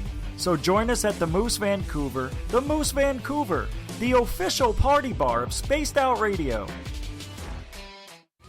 We're adding to the entertainment online for Spaced Out Radio. I'm Amber Beckrud, and I want to invite you to subscribe to our YouTube channel and check out Cryptid Tales, where I will take you on a journey into some of the strangest legends and lore from around the world, relaying the stories to you of the strange creatures and experiences that people have had throughout time. You can find Cryptid Tales at youtube.com/Spaced Out Radio. And while you're there, don't forget to check out our free archives and leave a comment. See you there. We're taking Sunday nights out of this world on Spaced Out Radio. This is Michael W. Hall, also known as the Paranormal Lawyer.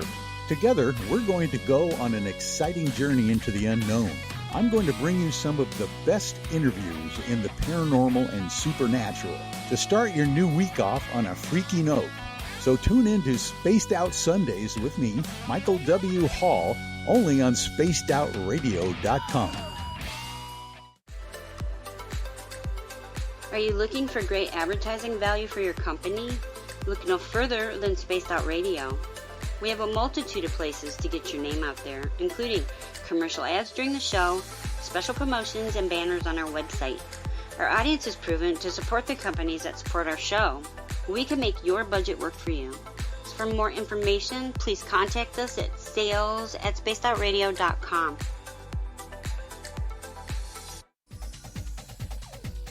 Hey everybody, the SOR Space Travelers is open. For just $5 a month, you can hang out with Dave and our crew privately in our members-only section. With your signing, you'll receive newsletters on what's going on with Spaced Out Radio. You'll have direct contact with the host during the show in our chat, live streaming videos, and a great forum for your posts and more. Become a space traveler now at spacedoutradio.com.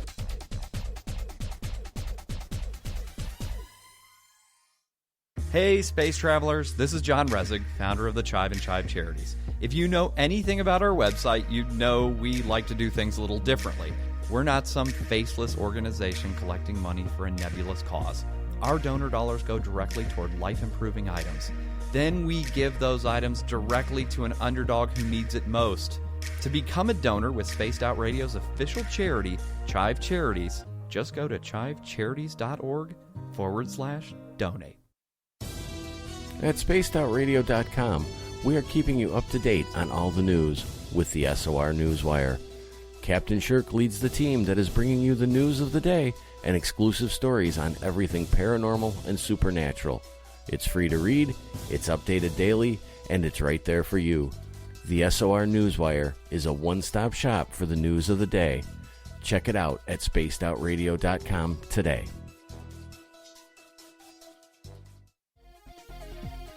Hello, space travelers. It's me again, Carl. Don't forget to join the Space Travelers Club for just $5 a month and follow Spaced Out Radio on Twitter at Spaced Out Radio. Our Instagram, Dave Scott SOR. Our Facebook page is Spaced Out Radio Show. Our archives are free at youtube.com/Spaced Out Radio. Come woo it up with Spaced Out Radio today. Bye! From the heartlands of Canada to beards around the world, we know how to take care of you. Fill your follicles with the Mighty Moose Beard Oil. All our oils and balms are handmade and 100% natural ingredients because we care about your beard. And hey, use the promo code SOR2019 and get your Mighty Moose Beard Oil today. You can check us out on our website, mightymoosebeard.com.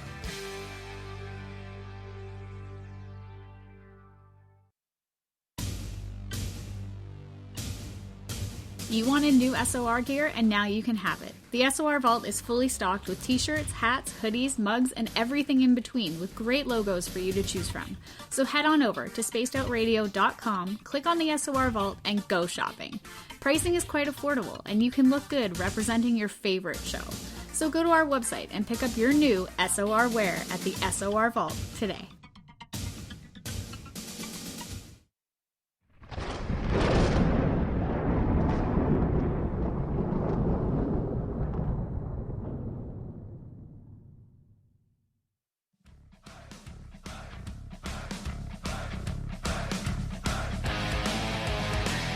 We passed the halfway point of Spaced Out Radio tonight. I am your host, Dave Scott, sitting in the captain's chair of SOR headquarters. Thank you so much for joining us. Really do appreciate your time. Want to remind you that if you've missed portions of this show or others, you can check out our free archives at youtube.com/Spaced Out Radio. Just do me the favor, hit that subscribe button. Our website is spacedoutradio.com, where we have a plethora of features for you, including rocking out to Bumblefoot and reading up on Captain Shirk's SOR Newswire. Follow us on Twitter at Spaced Out Radio for the show, and our brand new handle on Instagram at Spaced Out Radio Show as well.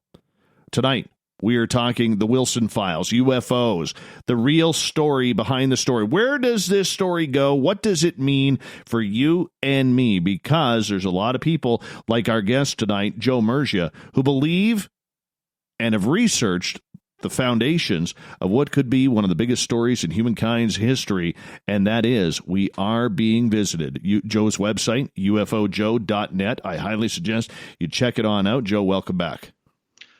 Thank you, Dave. Having a great time. Wonderful. Me too, man. Me too. And we say thank you to everybody in our chat rooms tonight who are participating tonight as well.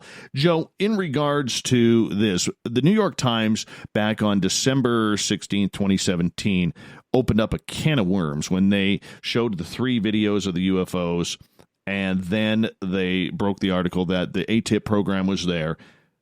And now, fast forward to any day now, we could be expecting another article coming out from Ralph Blumenthal, who is a Pulitzer Prize-winning journalist, and Leslie Kean, potentially Helene Cooper as well, on this subject regarding the Wilson Files and crash retrievals. How big of a story is this, and how do you know it's coming? So I think it was like a month and a half ago, Giuliano Marankovic is like, hey, Michael Hall is going to have an interview with Ralph Blumenthal about the Wilson Davis documents, and it's going to be live on Facebook. And I'm like, what?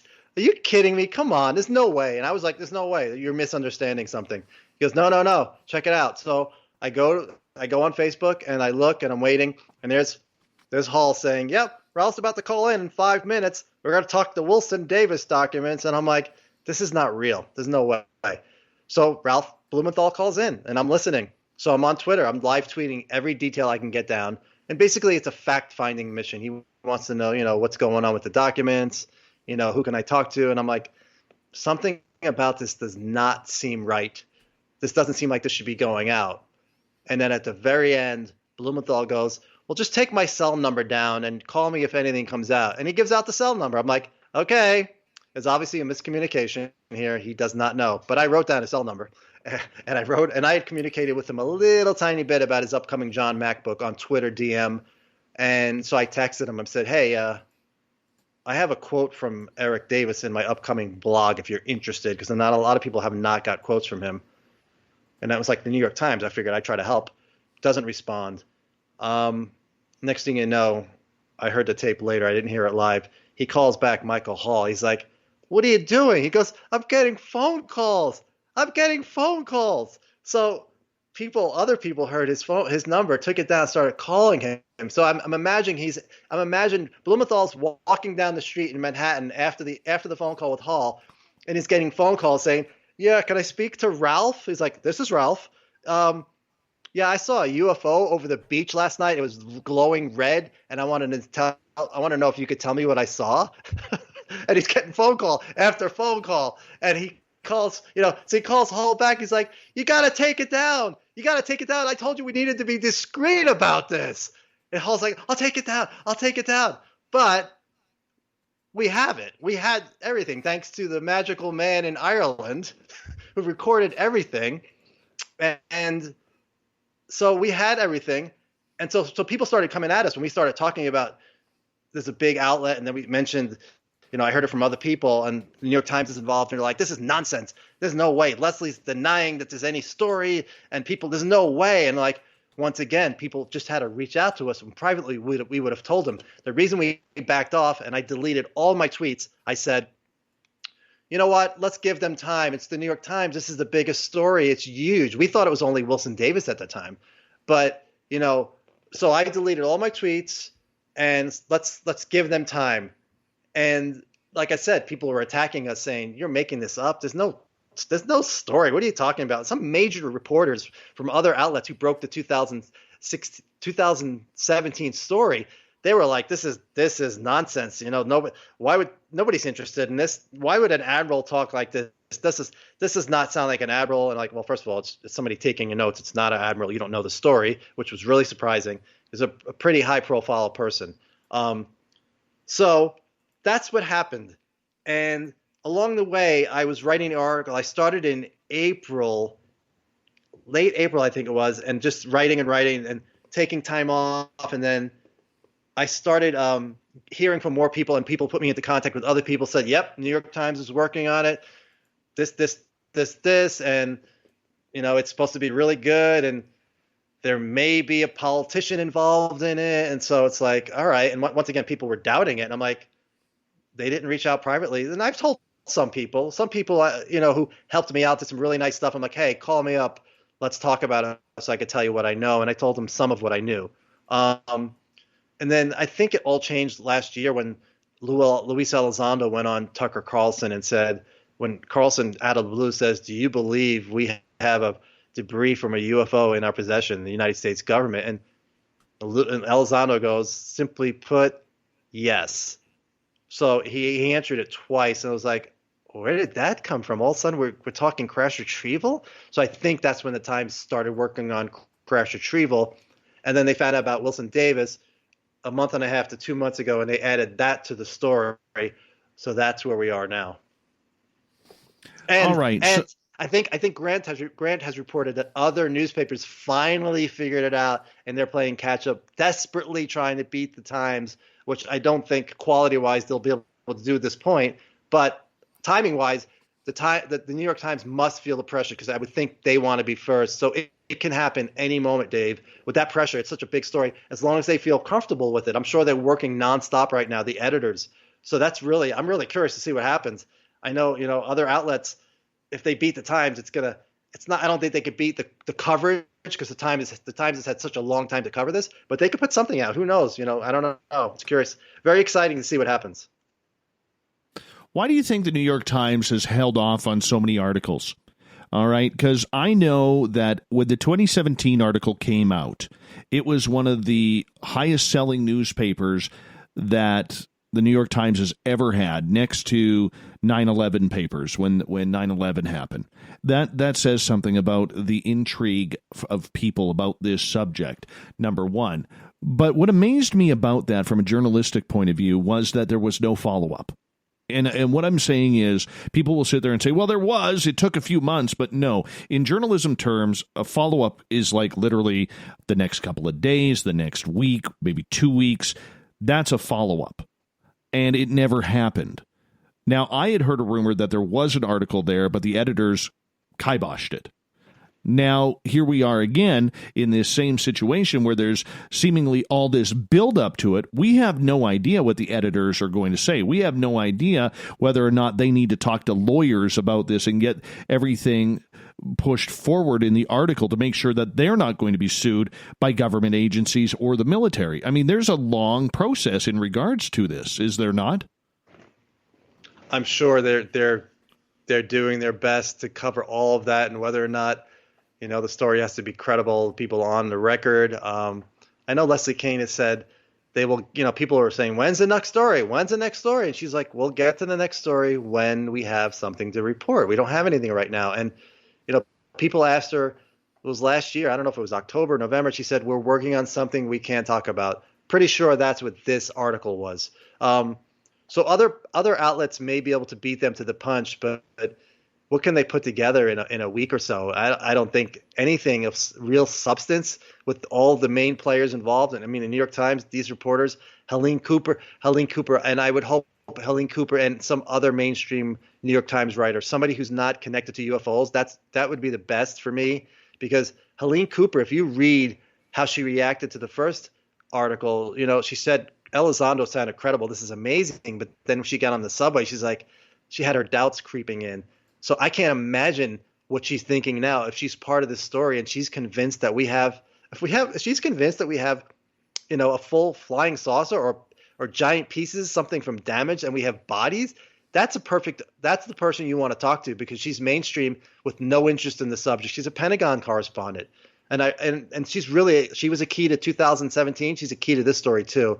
And I'm sure they're working, figuring out everything. There's so many angles to this. I don't think they're going to get sued, but I wouldn't be surprised if they're getting threats by certain programs saying you can't. There's other. Look at the Pentagon Papers. There's a whole movie about that. It's a really, really delicate dance, and there's got to be a movie's got to be made just about how this article was made with the reporters involved. It's going to be, it's like it is historic.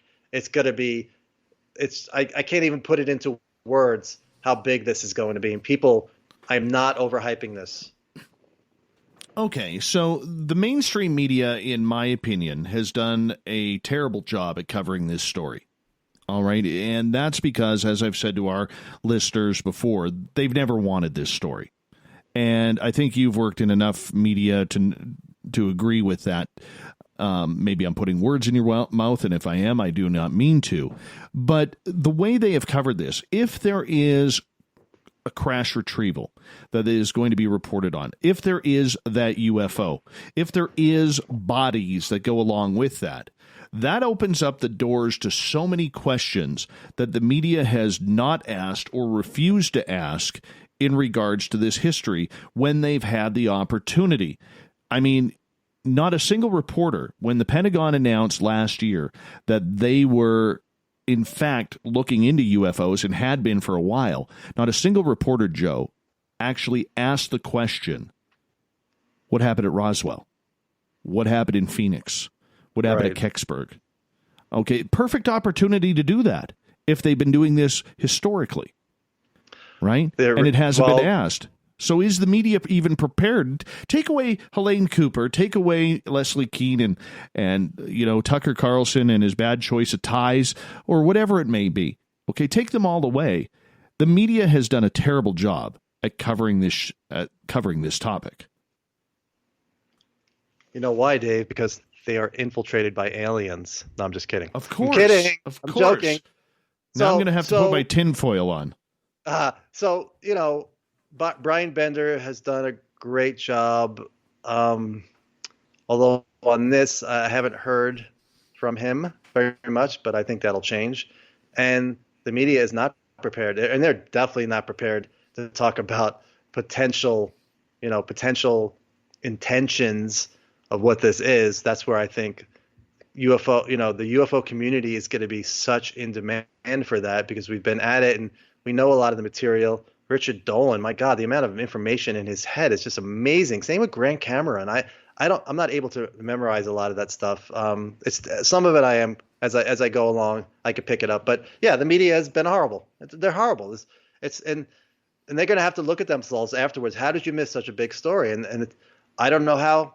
I don't know how they're going to react to that. Are they going to try to ignore it? And I don't think they can ignore this one.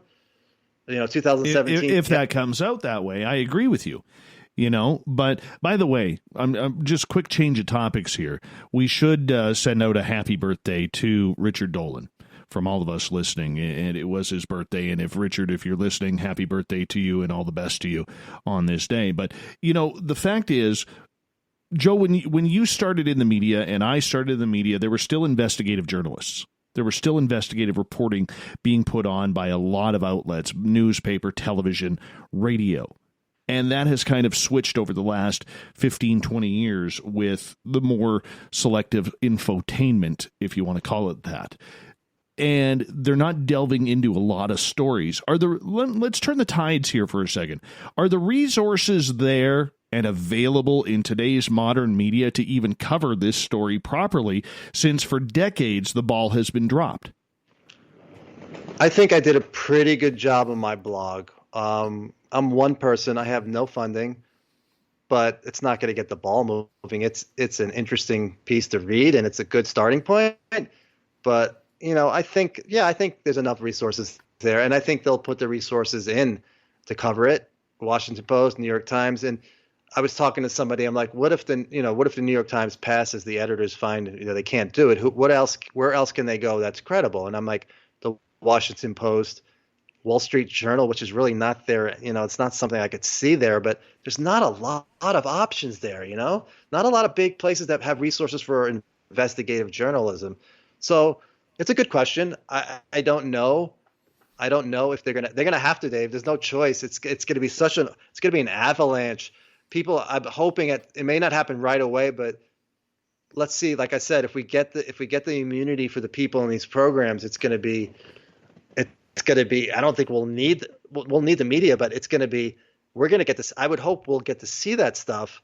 They could also have closed hearings, which would be horrible. I mean, I don't know how we could put up with that. If these people are going to come forward and talk about stuff they worked on of non-human technology and non-human biology, American people cannot, and the world cannot put up with that being secret at this point. The cat's out of the bag. So yeah, I'm not too worried about resources at this point. Let's see what the story is. We need to see what's in the story. Well, and that's the hard part, is what is the story? And if it does come out, and I like Danny Silva's point from the silverrecord.com in our chat room here. He goes, what if this is about setting up a public UAP task force? Or maybe, did we already see the precursor to this with the announcement of the Space Force? Could this all be tied together? No, this is not about the UAP. That's not. It's about crash retrieval of UFOs. That's what the program is about. That's what it's about. I have pretty good sources on that. You don't work for months. They've worked for months on this. You don't look into Wilson Davis.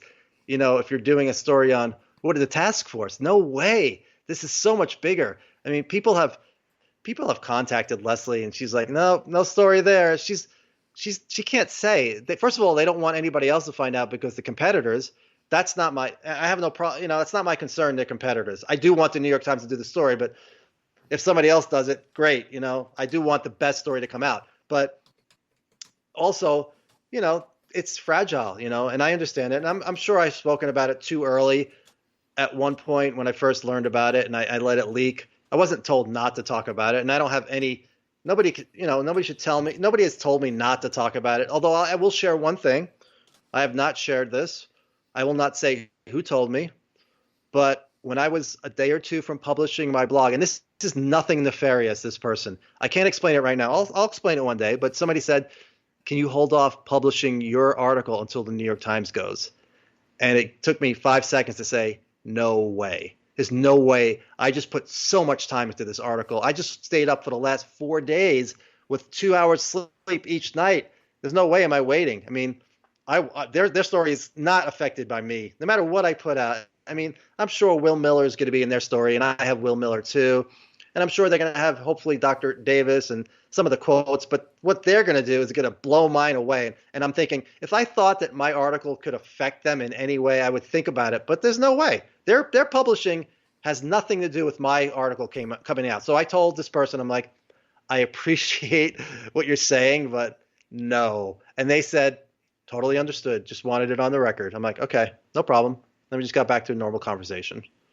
So that's another reason I knew they were working on a story, because this person knows. I can't say who they are, but yeah, they would be in the know to know if the New York Times was working on a story. So, and it's crash retrieval. There's no doubt. One of the documents I have in my blog is about a 1961 SNIE National Intelligence Estimate, and it talks about UFOs crashing in Russia, and Russia mistaking these nuclear-powered UFOs for a missile from us and reacting as if we attacked them, and they're going to react with missiles, nuclear missiles in the United States, kill tens of millions of Americans, and then we respond and kill hundreds of millions of Americans. So that's what this article is.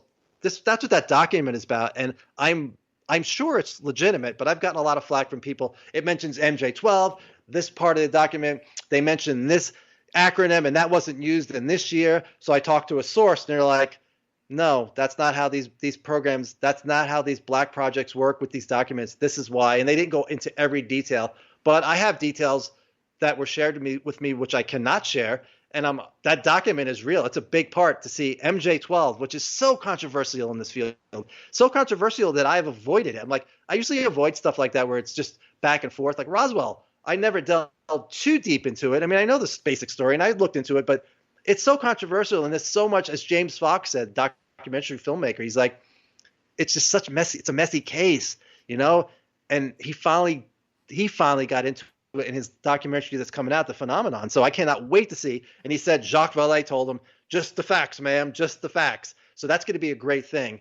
I forgot where I was going with this, but yeah, the document is a big part of this. Hopefully they have more documents. Hopefully they actually have the original, which that would shut up a lot of people. That's basically MJ12 is real. And that's what Will Miller said. He was told, the aide, Admiral Wilson's aide told him MJ12 is real. So that's a big deal because it's such a contentious issue in ufology.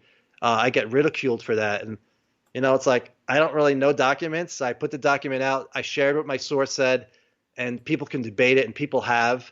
You know, people have torn it apart. I mean, they've torn that article apart, and I go back to the source, and I go, you know, there's some typos in there. What's going on with the typos? And they said, we know about the typos. The person who wrote the situation, you know, the report, they're known for typos. They have a history of typos. We know who they are. So I was like, that was my favorite thing. I'm like, you know what? That is such a great answer. And whether or not that's true, we're going to find out, because I think that's going to be part of the Times article. And I was not told that, but I think it's a really fair guess that it's going to be in there. And it's going to make people evaluate their analysis skills, because some of the people, like I said, they've come at me really hard over that. And I kind of ignore it because I can't debate them. They know more than me on this. My source can, you know, and even Dr. Eric Davis has spoken out about it. He doesn't want to take time to debate it too. But I think we're going to hear a lot more about that document, and hopefully more documents that they can get, hopefully. We've got about 2 minutes here before we're going to go to break. At the top of the hour, Joe Murgia is our guest tonight on Spaced Out Radio. If it is about crash retrieval, which one are we talking about here? What, you know, give your guesstimation on this. No idea. I have no idea, Dave. I don't know. I don't even know every crash retrieval that's out there. I don't know every story that's out there. If it's an intact craft, whether or not, I don't know if Wilson was lied to by this program manager. I don't know. Was it disinformation? That's always possible. I don't care where it's from. I would like it to be from Roswell. I bought some Day After Roswell books just in case, you know, some collector's items. And as much as that book has problems, from everything I heard, the original manuscript, which was Philip Corso's notes, that's that little small chapter that dealt with Roswell. That's gold. And I know people have those notes. It's like a little bound book that he made. And that's what you need to look at, not the book. You know, there's parts of that in the book, but there's also stuff in the book that's just nonsense, you know. And I've talked to people who have told me what parts, and everybody knows the parts, you know, the integrated circuit, how that came from the crash retrieval, and they back engineered it based on the technology, and that's how we got the integrated circuit, which people have said, no, the integrated circuit was being worked on before Roswell crashed. Right. So, but there's other technology in there that may have come from that. And, you know, so I'm hoping it's Roswell. Somebody said they'll run the article on July 8th, which I think is the day Roswell was the announcement was made about Roswell. But I don't think timing is an issue here. I think getting it right and beating your competitor has to be an issue right now. I haven't worked in the newspaper, but right. It's got to be key. Oh, definitely. Joe, I'm going to get you to hold on right there because we are going to go to break at the top of the hour. Joe Murgia is our guest tonight on Spaced Out Radio. We're talking UFOs, the Wilson documents. Where is this going? And should we storm Area 51 just in case they actually do have some of them aliens there?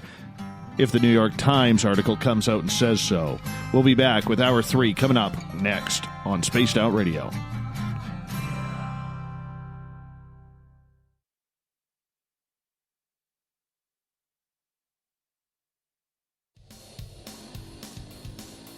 We all know on Spaced Out Radio we love a good beard and mustache, so why not take care of your facial hair with Mighty Moose Beard Oil?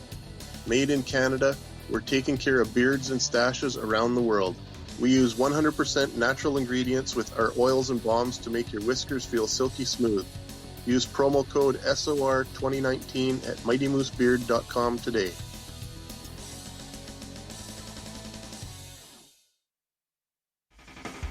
The party is always on at the Moose Vancouver. The Moose Vancouver is where you want to be when visiting Canada's West Coast. Open until 2 a.m. nightly, the Moose cranks up the rock while serving some of the best rated food in the city. The menu starts at $6.95. Why party anywhere else in Vancouver when the Moose is right there? Get your horns up and rock with the Moose, the official party bar of Spaced Out Radio. We are scouring the world for the most intriguing stories of your day.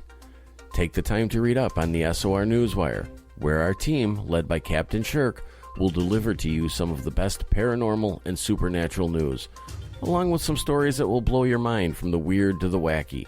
It's the news outside the news that piques interest, and that's what we're looking to deliver to you. The SOR Newswire, only at spacedoutradio.com. For the price of 1 cup of coffee a month, you can become an SOR Space Traveler. The Space Travelers Club is a place where you can interact with other listeners, either live during the show or on our great forum. We want your stories, pictures, comments, and ideas. You'll get live video streams, exclusive content, and be a part of our newsletter. Stay in touch with everything SOR. The Space Travelers Club is just $5 a month at spacedoutradio.com. Hey, Space Travelers, this is John Resig, founder of the Chive and Chive Charities. If you know anything about our website, you know we like to do things a little differently. We're not some faceless organization collecting money for a nebulous cause. Our donor dollars go directly toward life-improving items. Then we give those items directly to an underdog who needs it most. To become a donor with Spaced Out Radio's official charity, Chive Charities, just go to chivecharities.org/donate. Hi there, this is the paranormal lawyer Michael W. Hall. I'd like to invite you to listen in each Sunday night where we're going to open up your eyes to everything strange and paranormal. I will be hosting some great guests with topics that affect us all, such as UFOs, ghosts, and everything paranormal. Let's learn together on Spaced Out Radio Sunday with myself, Michael W. Hall, the paranormal lawyer at spacedoutradio.com. Looking for creative ways to get your company out in the public? How about advertising on Spaced Out Radio? Our sales department is waiting to hear from you, and we can work around any budget. From commercial spots to banners to special promotions, there are many opportunities to get your name and product out to our SOR listeners. For a price guide and more information, please contact us at sales@spacedoutradio.com. Hello, Space Travelers. It's me again, Carl. Don't forget to join the Space Travelers Club for just $5 a month and follow Spaced Out Radio on Twitter at Spaced Out Radio. Our Instagram, Dave Scott SOR. Our Facebook page is Spaced Out Radio Show. Our archives are free at youtube.com/Spaced Out Radio. Come woo it up with Spaced Out Radio today. Bye!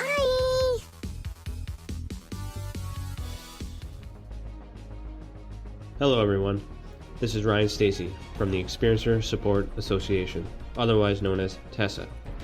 We're glad to team up with Spaced Out Radio to help investigate your experiences on the SOR Sightlines Report. Together, we'll investigate the strange sightings and occurrences you've had. We're looking for answers just like you. So fill out a Sightlines report on the Spaced Out Radio website and let's figure out what's going on together. We're adding to the entertainment online for Spaced Out Radio. I'm Amber Beckrud, and I want to invite you to subscribe to our YouTube channel and check out Cryptid Tales, where I will take you on a journey into some of the strangest legends and lore from around the world. relaying the stories to you of the strange creatures and experiences that people have had throughout time. You can find Cryptid Tales at youtube.com/spacedoutradio. And while you're there, don't forget to check out our free archives and leave a comment. See you there. I'm feeling a little spicy tonight. What to do? What to do? Why not get bumblefuck? 4 million Scoville units of pure hard rock. Bumblefoot hot sauces come in 3 flavors. The burning bumble. Tone it down a bit with Bumblicious and throw the sauce on everything. Spice it up. Bumble me, baby. Bumblefoot hot sauce.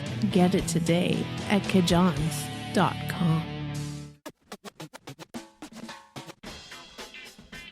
The SOR Vault is open for business, and do we have some cool swag for you to pick up? All you have to do is head over to our website and click on the SOR Vault. You have a variety of cool logos to choose from, and put them on anything you want. T-shirts, hoodies, hats, coffee mugs, you name it, we can get it to you. So do your shopping by supporting the store you love. Get your Spaced Out Radio swag at the SOR Vault today.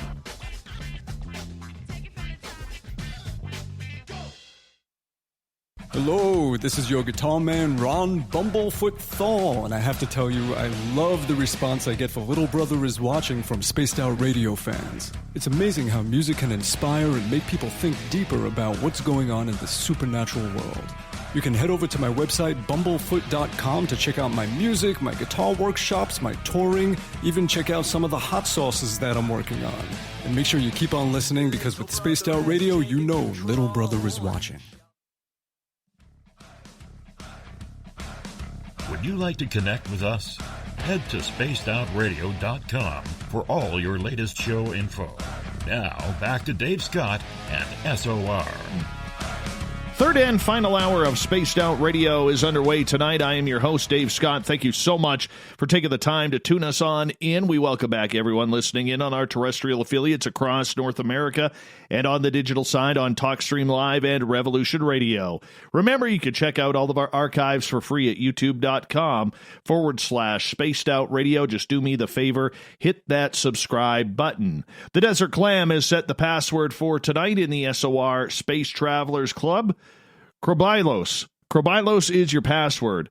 Use it wisely, space travelers, as the clam sets a password each and every night right here on Spaced Out Radio. Our website is spacedoutradio.com, where we have a plethora of features for you, including rocking out to Bumblefoot and reading up on Captain Shirk's SOR Newswire. Follow us on Instagram at Spaced Out Radio Show and on Twitter at Spaced Out Radio.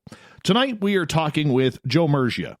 He is a blogger, UFO enthusiast. This guy has got some great information on the Wilson files, and if you've missed most of this show so far, this is definitely one you are going to want to hit the replay button on, because he's given out a lot of great information, a lot of sources about what's coming down. Crash retrievals? Really?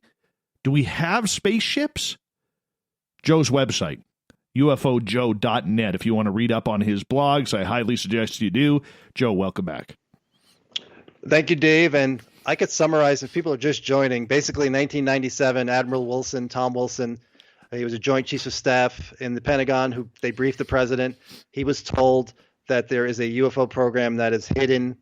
He went and looked for it, was told he did not have a need to know, and they told him it was a program that dealt with crash retrieval of UFOs, and they had an intact craft, and they so that was 97, and then in 2002, these notes leaked that said Dr. Eric Davis met with him in Las Vegas, and Wilson basically told him the story of what happened when he got there. You know, they have an intact craft, and then he was turned away because he did not have a need to know, and he was upset about that. And that's basically that's the basic story right there.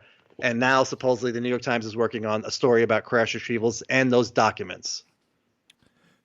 Joe, there are a lot of very smart people behind the scenes, in front of the scenes, who have been investigating this topic.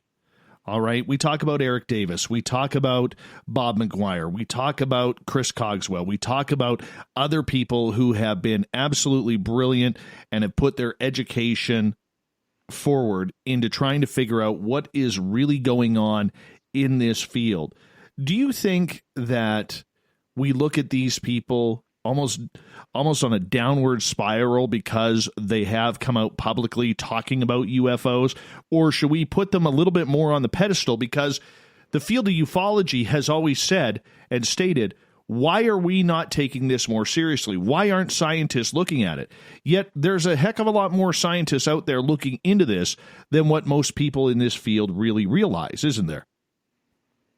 Yeah, personally, I don't know how many scientists are involved. I don't have any information on that. I would hope, I mean, you have the Invisible College with Jacques Vallée. I think he termed that phrase, coined that phrase. And no, there are people. There are definitely more people than we know about. How many? I don't know.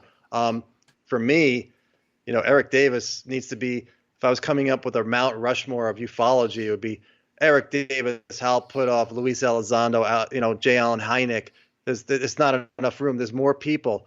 And Davis and Puthoff get, it's always the same crowd. I'm like, yeah, it's the same crowd because nobody else is willing to look at it. It's a very limited pool of people, scientists that are open to it. The fact that Eric Davis spent 6 years at Skinwalker Ranch, Colin Kelleher. I mean, it's not a lot of people that would, number one, want to do that. And then number two, have a book written about them. And that's one thing Davis told me. He said, nobody knows this, but I don't think I'm betraying anything here, but he said, yeah, he's listed as the astrophysicist in Hunt for the Skinwalker. He said, I never asked to be anonymous. He goes, I don't know why they did that. So he has not hidden whatsoever from any of this. And Puthoff is in his 80s now. People are like, well, he's worked for the CIA. Yeah, he worked on the remote viewing program. Come on. That was amazing that he helped come up with that with Ingo Swann, a natural psychic. So all these people have been at it a long time, and they deserve – there's got to be some award day for all this stuff, all these people that have put the time in and have gotten, accused of being these government plants and running a CIA operation. And I'm sure the CIA is involved, but not, with all these guys like Davis and Puthoff. No, and there's such a long list, Vallée, all these people. But like I said, it's a small pool of people, NIDS. How many people want to work on paranormal, investigating cattle mutilations or, alleged, skinwalkers at a ranch or shape-shifting and UFOs? Not a lot of people. And the mainstream guys don't want to lose their funding, so they don't touch it. They don't want to get ridiculed. It's still a hot topic. It's a hot button topic. So it's the same thing. It's changed a little bit. Maybe this will open up the floodgates because we need thinkers, we need philosophers, we need scientists, we need psychologists. We're going to need all of that stuff, especially if it's a really troubling outcome as far as, intention. We're going to need professionals to help people deal with this. It's beyond my pay grade. I can tell you what I think is going on, but it's such a big thing to get people's heads to wrap it around what I think is going on, that hopefully a lot of it, we need it. There's no ifs, ands, or buts. We need people to get involved, professionals. So that's the next step. But like I said, and I keep repeating myself, let's see what's in the article first. All right, I'll debate you on this a bit, okay? Because I think for a lot of people out there, okay, they look at somebody like Hal Puthoff, or they look at somebody who has worked for the CIA, or Rick Doty, or someone along those lines, and they look at these people and they sit there and they think, all right, how do we know we're going to get the truth out of them? How do we know that we are going to get the best of their honest answers when for years they've been doing this cover-up of this phenomena and displacing and ridiculing people about this entire subject? I mean, they're very hard to trust, and I can understand where people get frustrated in regards to not wanting to trust people like Puthoff or Semivan or people along in that ilk of science that has been investigating this, because we don't know whether their commitment is to the public or their commitment is to their government and the NDAs that they've signed. I couldn't disagree with you more on Puthoff. I mean, listen to his lecture. People just judge when he's talking. I'm sure there's some stuff he can't talk about. He can't break certain, you can't just talk about stuff he signed an NDA over, but listen to him and make your judgment. He's been at it such a long time. I don't think he's going to lie to us. I think he might avoid a question if you listen. There are some questions he won't answer. I mean, the fact that he talked about that document that was online, he said, yeah, there's a document online that we don't know how it leaked. And that's how I felt, That's how Danny and I found out about it, and he found out before me, the origin. And then I asked the source, and they pointed me in the right direction. And then you mentioned Doty. I wouldn't put off. Doty worked for Put Off, but I wouldn't put them in the same league. And Put Off, I mean, Doty did disinformation. You could argue the merits of that. Was he doing his job? What was he being told? So yeah, I understand people not wanting to trust, what they have to say, but Put Off doesn't say anything to me. It doesn't say controversial. There's certain subjects he avoids. Like, he won't talk about the paper he wrote about on ultra-terrestrials, and it's not going to be a classified paper. He doesn't think it's ready to be released to the public, and I would love to see that. And I've tried, but I failed. What other names did you mention for people? Jim Semivan. Oh, Semivan is perfect because there's a percentage of the population that has had experience with this phenomenon. And some of those people work in the government. 1998, General Patrick Hughes, he's the head of the DIA. I think he was in Wilson's briefing. I'm not positive, but he had an experience. His family had an experience. So he asked for an expedited briefing with Miller and Greer. That happened in 98. Jim Semivan, he wrote the forward to Tom DeLonge's Secret Machines, talks about his experience in college with his wife. Frightening experience, amazing experience, whatever. It's the phenomenon. These guys have had an experience. So the fact that Semivan is interested, that tells you why he's interested, unless you want to say it's all a fake story. They're just trying to cover up. I don't believe that. Are there people in the government that don't want this story out, but I don't really think it's nefarious. I think it's more of they don't think the truth can be handled. We can't handle the truth. I hate to use that line. I mean, there may be some people out there. There may be some people in the government that it's all military in their mind. They just want to take advantage of the technology, and that's how they think. Yes, I'm sure there are people in the government, and a lot of these guys think like that. And I always have that in the back of my mind when I debated a certain theory with one of the guys who works for the government or has worked for the government. But overall, I think they want to know what's going on. I think some of them have more of an idea than they'll say publicly. I try to squeeze stuff out of these guys, but it's hard when you start getting into intentions, since there's no hard proof of that. But go ahead. That's really my take on it. Well. I mean, the question is, what is the intention and why do it? Okay, why Robert Bigelow, a privateer? Why did he buy into MUFON to get the statistics? I mean, there's a lot of simple questions out there that need to be answered and addressed. But his grandparents had a sighting in Mount Charleston in Vegas. It started way back then. That's when his interest started. When his 60 Minutes interview, they had an up-close sighting where it was right in their face. And then, he lost a loved one. And so he started looking into consciousness and life after death, and then got obsessed with it, just like us. If you look at some of these interviews that are on Vimeo that I had never seen before, and it's like listening to him, I'm like, it's just like me, except he's super smart and super rich. And then the MUFON stuff, I don't understand the motive behind MUFON. I don't understand. I will not try to explain that. I don't understand the whole story, and he's not spoken about it. He's very tight-lipped about a lot of stuff, and I wish he was more like Brandon Fugel, the current owner of Skinwalker, who is so open. It's amazing, night and day. I would like to know. I'm hoping one day soon, Mr. Bigelow comes out and tells us, takes like an all-access interview and tells us everything he knows, because he's getting older too. So I'm speculating. I would speculate to know what happened with MUFON and why they got that information on experiences. I think he's just trying to get to the story, and he's just not as open with sharing as Brandon Fugel is. So yeah, Bigelow is. I know he gets a lot of grief, but I like what he's done a lot. We would not have known about Skinwalker if he didn't let Knapp and Culliher write that book. Let me ask you this. Do you think the public has a right to know? Because if this is of national security, all right, protecting the nation, protecting the world from what may be coming, maybe they have a signal, maybe they have had reports, maybe there is contact that has already been made and they're unsure of it. Does the public have a right to know this? I think the public has a right to know all of it. The problem is, you got to balance what you think the reaction is going to be. I mean, that's always been an issue over the years, war of the world scenario.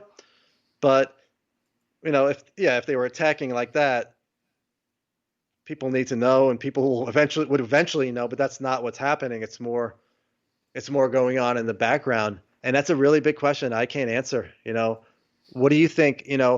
We have to talk. We have to sit people down, and I don't even know how you break that news. If my working theory is right, if it's a nefarious, overpowering intelligence that's here and manipulating humanity, how do you break that news? I mean, it's hard enough to tell people in my family that UFOs are real. They have no interest in it. I don't know how they're going to react to crash retrieval. And then take it another step and say, well, these beings might have had a hand in all of religions and government and wars and the history of humanity. And by the way, here's a book called Gods of Eden. If you want to know what might be going on, read the book and call me tonight and we can talk about it. How do you think that would go over, Dave, if that hypothesis is accurate? I mean, I can't even imagine how you break that to the world. So that's why I think TTSA is here to slowly bring people along. I think that's what the goal is, because DeLong has spoken about this stuff. I missed it the first time. I listened recently. I think that's where TTSA is going. I think if you ask them these questions, because I don't know if anybody's asked them specifically what I just talked about, and maybe all of them have a disagreement. Maybe DeLong is alone in that belief that that's what's going on. He was told that. He was told it's related to consciousness and negative emotions. They love negative emotions from us. That's what they told him. And one thing they can't handle is positive emotions like love and happiness. And people think that's new agey, and I understand that. But like I said, read slide 9 from ATIP. There's stuff that they can do, which is just mind blowing if you believe that slide. I keep saying it, people, but I put the slide up on Twitter. I pinned it to my Twitter, and nobody wanted to talk about it. I'm like, are you not reading this? Unless you think the people in ATIP just totally made that stuff up and they used it for funding. That's the only argument I could see, and that's possible. But when you see other sources talking about the same type of thing over the years, I think that slide is accurate. And go to Jay's site. He has a great article. I'll try to tonight. I will try to pin it again. I will pin his article so you could check out the slides that ATIP used in briefing members of the government. Allegedly, we don't know who they briefed. It might have been. Danny might know who it was if he's listening. Secretary, Deputy of Defense. I forget the exact title, and we don't have confirmation they were briefed. But if they were, they're probably freaking out too. They don't know. How do you tell the people? I don't know who wrote the book. Said how it's something about telling the people. It's such a conundrum. It's a challenge. Do you have any ideas on that? Because I don't know. It's beyond for me. I don't know how personally, you break that story. I'm on the record saying it. I'm on the record as saying I do not believe for a second the government can tell the people. I really don't. I realize that's the unpopular answer, but I don't think the majority of the population, due to religion, due to personal beliefs, due to whatever it may be, I don't believe the population is anywhere near prepared for this potential story. All right? Because it's going to scare people. It's going to, dude, look what happened. COVID is a great example, and maybe a horrible example, but a great example of how people have overreacted to a number of things. Okay, I'm not insulting the disease. I have a cousin who is working on the front lines of this as a doctor, and he's a disease specialist, and I know this disease is real. Okay, but what I'm saying about this is toilet paper, milk, going crazy in supermarkets like we're running out of food. It's a great example. All right? Yes. All right. If all of a sudden we drop aliens, man, all right, that aliens are the next big story. This is huge, huge for the sake of how people will react. And in my opinion, the public is not ready for this. We can't handle a pandemic, let alone something that is going to shift and alter the entire history of this story with extraterrestrial contact. I think it's a very dangerous game, and I could see why people at the Pentagon and the White House or wherever are not wanting to have this story go public. It just makes sense. And when DeLong said that these people are patriots, these people have dealt with this for a long time. When I first heard that, I was angry. I'm like, you know what? You're just towing the government line. But now, the past week, I'm like, he's right. He's right. They've known, I'm sure a lot of them know a ton more of what's going on. And they realize, just like you said, people are not going to be able to handle this. And you're talking about extraterrestrial. I'm talking about something a lot deeper than that. So it's like, COVID craziness. And I agree. COVID is serious, totally serious. And it's really bad. It's getting bad again in Nevada. People are going to casinos with no mask. It's insane. But, people flooding the stores, like, we're running out of food. And like you said, alien, crash retrieval, how are they going to react? And like I said, the bigger story is if my hypothesis is real, I don't know how they're going to tell it. I don't know how. I think TTSA is the only way to do it. You got to slowly bring them along, start out with the sightings, then get into a little more esoteric stuff. And in the end, I think eventually, Dolan talked about like 6 or 7 year plan.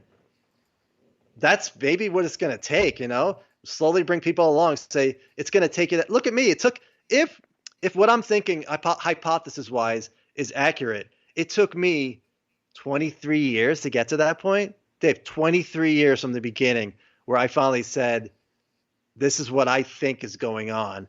To drop that on people who have never even looked into the subject and just drop it on them like a bomb and say, here you go.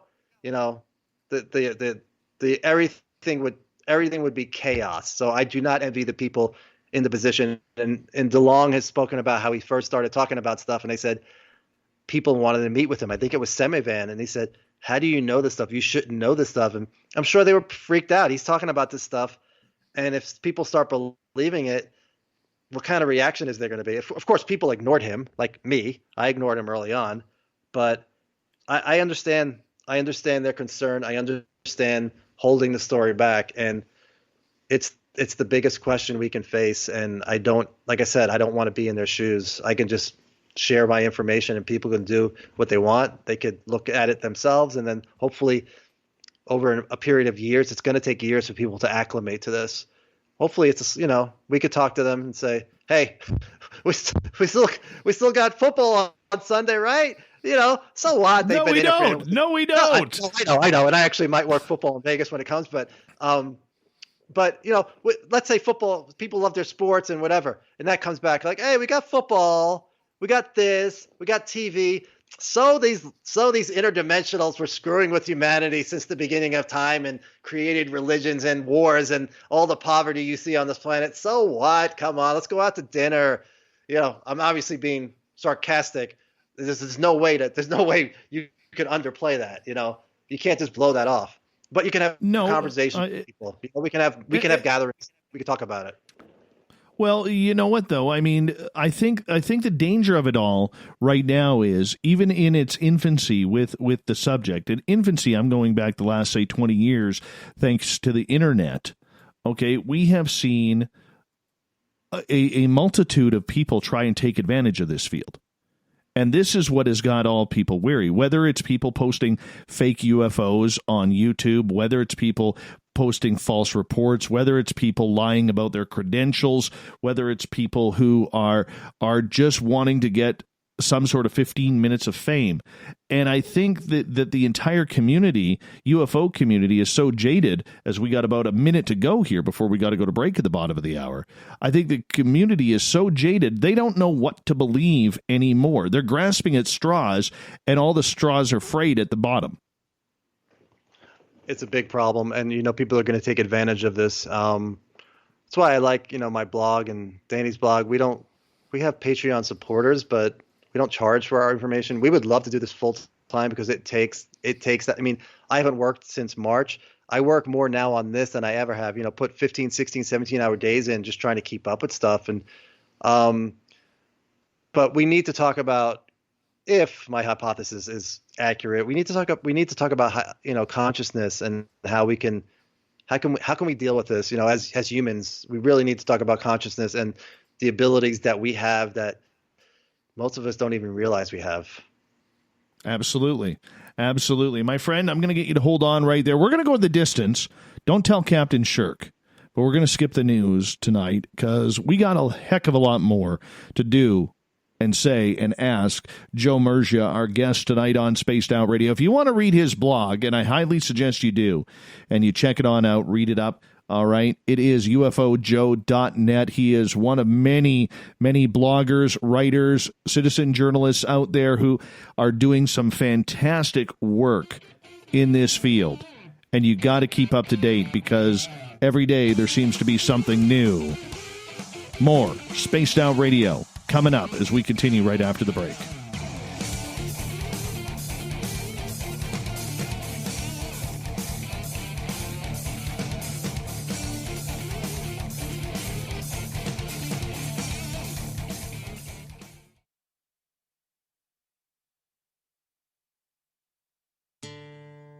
Hey, Spaced Out Radio fans! It's John Resig, founder of the Chive and Chive Charities.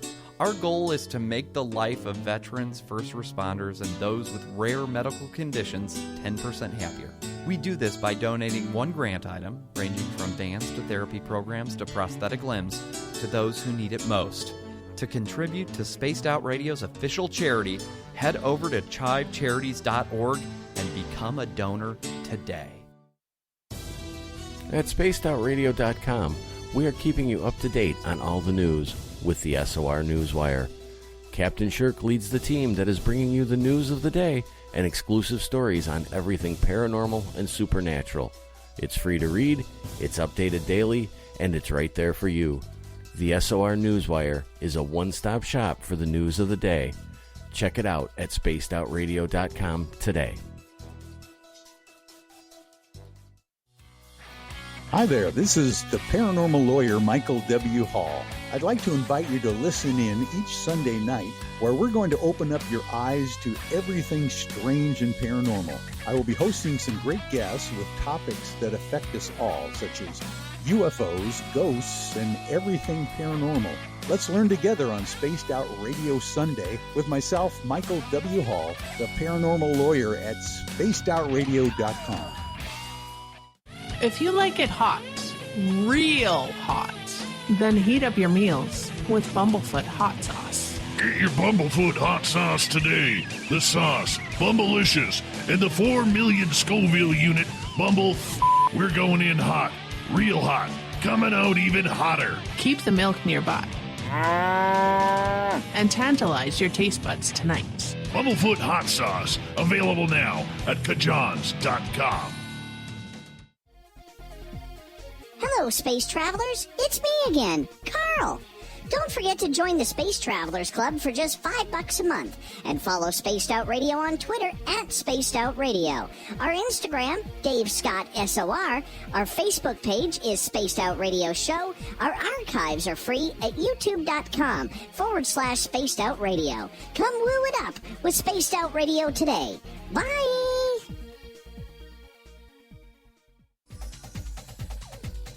Hey everybody, the SOR Space Travelers is open. For just $5 a month, you can hang out with Dave and our crew privately in our members-only section. With your signing, you'll receive newsletters on what's going on with Spaced Out Radio. You'll have direct contact with the host during the show in our chat, live streaming videos, and a great forum for your posts and more.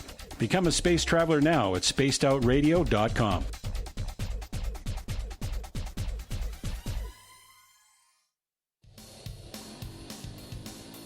We all know on Spaced Out Radio we love a good beard and mustache, so why not take care of your facial hair with Mighty Moose Beard Oil?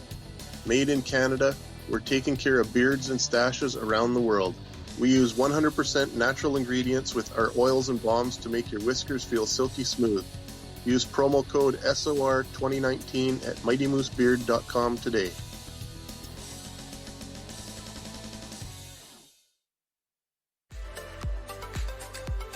Are you looking for great advertising value for your company?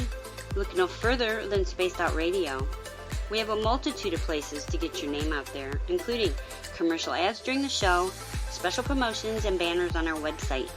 Our audience is proven to support the companies that support our show. We can make your budget work for you. So for more information, please contact us at sales@spacedoutradio.com.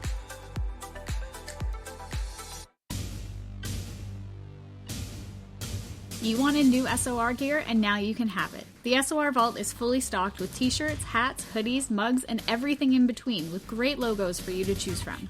So head on over to spacedoutradio.com, click on the SOR Vault, and go shopping. Pricing is quite affordable, and you can look good representing your favorite show. So go to our website and pick up your new SOR wear at the SOR Vault today. Hello, this is your guitar man, Ron Bumblefoot Thal, and I have to tell you, I love the response I get for Little Brother is Watching from Spaced Out Radio fans. It's amazing how music can inspire and make people think deeper about what's going on in the supernatural world. You can head over to my website, bumblefoot.com, to check out my music, my guitar workshops, my touring, even check out some of the hot sauces that I'm working on.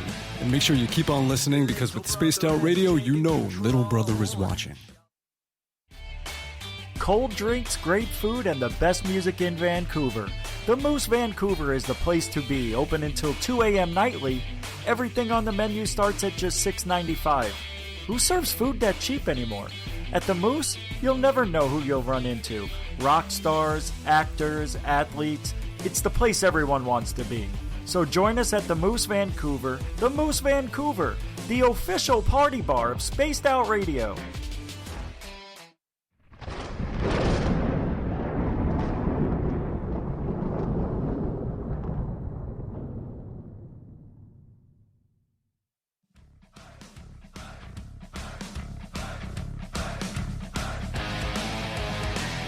We've rounded third. We're heading for home tonight on Spaced Out Radio. I am your host, Dave Scott, sitting in the captain's chair of SOR headquarters. Thank you so much for joining us. We really do appreciate you taking the time. I want to remind you that if you've missed most of this show or others, you can check out our free archives by going to youtube.com/Spaced Out Radio. Just do me the favor, hit that subscribe button. Our website is spacedoutradio.com, where we have a plethora of features for you, including rocking out to Bumblefoot and reading up on Captain Shirk's SOR Newswire. Follow us on Twitter at Spaced Out Radio and our brand new Instagram page at Spaced Out Radio Show. Now, normally we get to the news at this time, but this whole UFO story, it's been like one giant news show today, and we're going to continue that. And I apologize to Captain Shirk, because she hates when I do this. Hates it. And I don't give her the preparation to do so. But sometimes we've got to do it on the fly, and I'll take the heat for it. I definitely will. Joe Murgia is our guest tonight on Spaced Out Radio. His website is ufojoe.net, where you can read his blog, his writing, his research into the Wilson files and crash retrievals and everything to do with UFOs. Now, Joe, earlier today, on our Thought of the Dave, Science Bob, who everybody knows around here, Science Bob, he's in our chat rooms. He's been on the show a few times now. Bob McGuire is his name. Recently retired from the Faculty of Science and Mathematics at Virginia Tech University. Big UFO guy. And him and Captain Shirk, our news lady, were having a little bit of a debate on the UFO question of the day that we had, which is, what are your thoughts on the Wilson UFO documents? And something caught your eye there that Bob put out. What was that? So I will read from the blog I have up there. It's marked Space Out Radio, so people can see it on my blog. And it starts out, I talk about a letter from 1995 where Miller is writing to Admiral Wilson. So there was an interest there. We don't know Wilson's response. So, it's basically Miller saying, I will give you a briefing. He doesn't say UFOs, but C. SETI and Dr. Greer are mentioned, so obviously it's about UFOs. And then later on I say, well, in 1995, President Clinton, Bill Clinton, and Secretary of State Hillary Clinton have had a long interest in this subject. If you're into UFOs, you know that. So in January of 2018, Salon.com wrote an article, and they referred back to 1996. So Bill Clinton is in Ireland, and it says, just 3 years, I'm going to quote from the article, just 3 years earlier, while on a trip to Ireland where he was visiting a very troubled Belfast, Clinton read a letter he received from a child named Ryan, who had asked him about what he knew regarding stories of a UFO crash in Roswell, New Mexico. Clinton hadn't come to talk about UFOs. He was trying to make a point regarding how children can be victimized by political violence. In front of his Belfast audience, Clinton said to Ryan, "No, as far as I know, an alien spaceship did not crash in Roswell, New Mexico in 1947. But then he added, to the delight of his audience, quote, "And Ryan, if the United States Air Force did recover alien bodies, they didn't tell me about it either, and I want to know." So then the same month in the Daily Express, they talk about Webster Hubbell, who was Clinton's associate attorney general. So he went looking. This is a 1997 book. He went looking at the behest of Clinton. Clinton wanted to know about JFK, who killed JFK, and UFOs. And it says, Mr. Hubble hit a brick wall at every turn. He was unable to find anything more about the death of JFK, and while he was able to get the disclosure of some files on U.S. interest in UFOs, there was no smoking gun evidence that aliens conspiracy theorists are seeking. Mr. Hubble concluded that a, quote, secret government wing, unquote, holds such data that even the president is not privy to. Basically, that's what Wilson is talking about. So today on Facebook, I see a post. Bob McGuire, he says, and somebody else had commented, he said, that is not the most interesting thing I've read about the documents. He goes, the most interesting thing I've read is contemporaneous mail from Thomas Wilson to someone else confirming the meeting, Eric Davis, and the content of, I think it was Eric Davis, it could be the Greer meeting, but it says confirming the meeting and the content of the meeting before it was widely distributed. I think he's talking about, yeah, it's Davis. Here we go. So Wilson confirmed to somebody else in a mail that Bob saw the meeting and the contact before it was released, basically. And if I'm wrong, he can tell me. And then he says the other interesting thing to me is how long Joe Murgia has known Will Miller, Eric Davis, and known a lot of the story. Lots happening now. We should pay attention. So I wanted to confirm with Bob. He was talking about the meeting between Davis and Miller, between Davis and Wilson, because if he read a letter from Wilson. That is game, set, and match. If you believe Bob, and you know him, he's credible. Absolutely, Bob is very credible, and I would go to the nth degree in defending Bob in regards to his knowledge and his resume that shows that when he speaks, people should be listening. And when he types, people should be reading.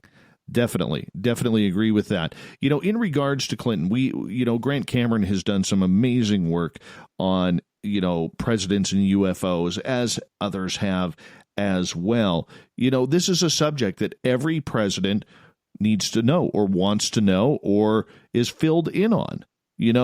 Does it have to be a president that may be controversial enough, like Donald Trump? And I don't want to turn this political, okay, but just 2 weeks ago we had Donald Trump's son interview him about UFOs.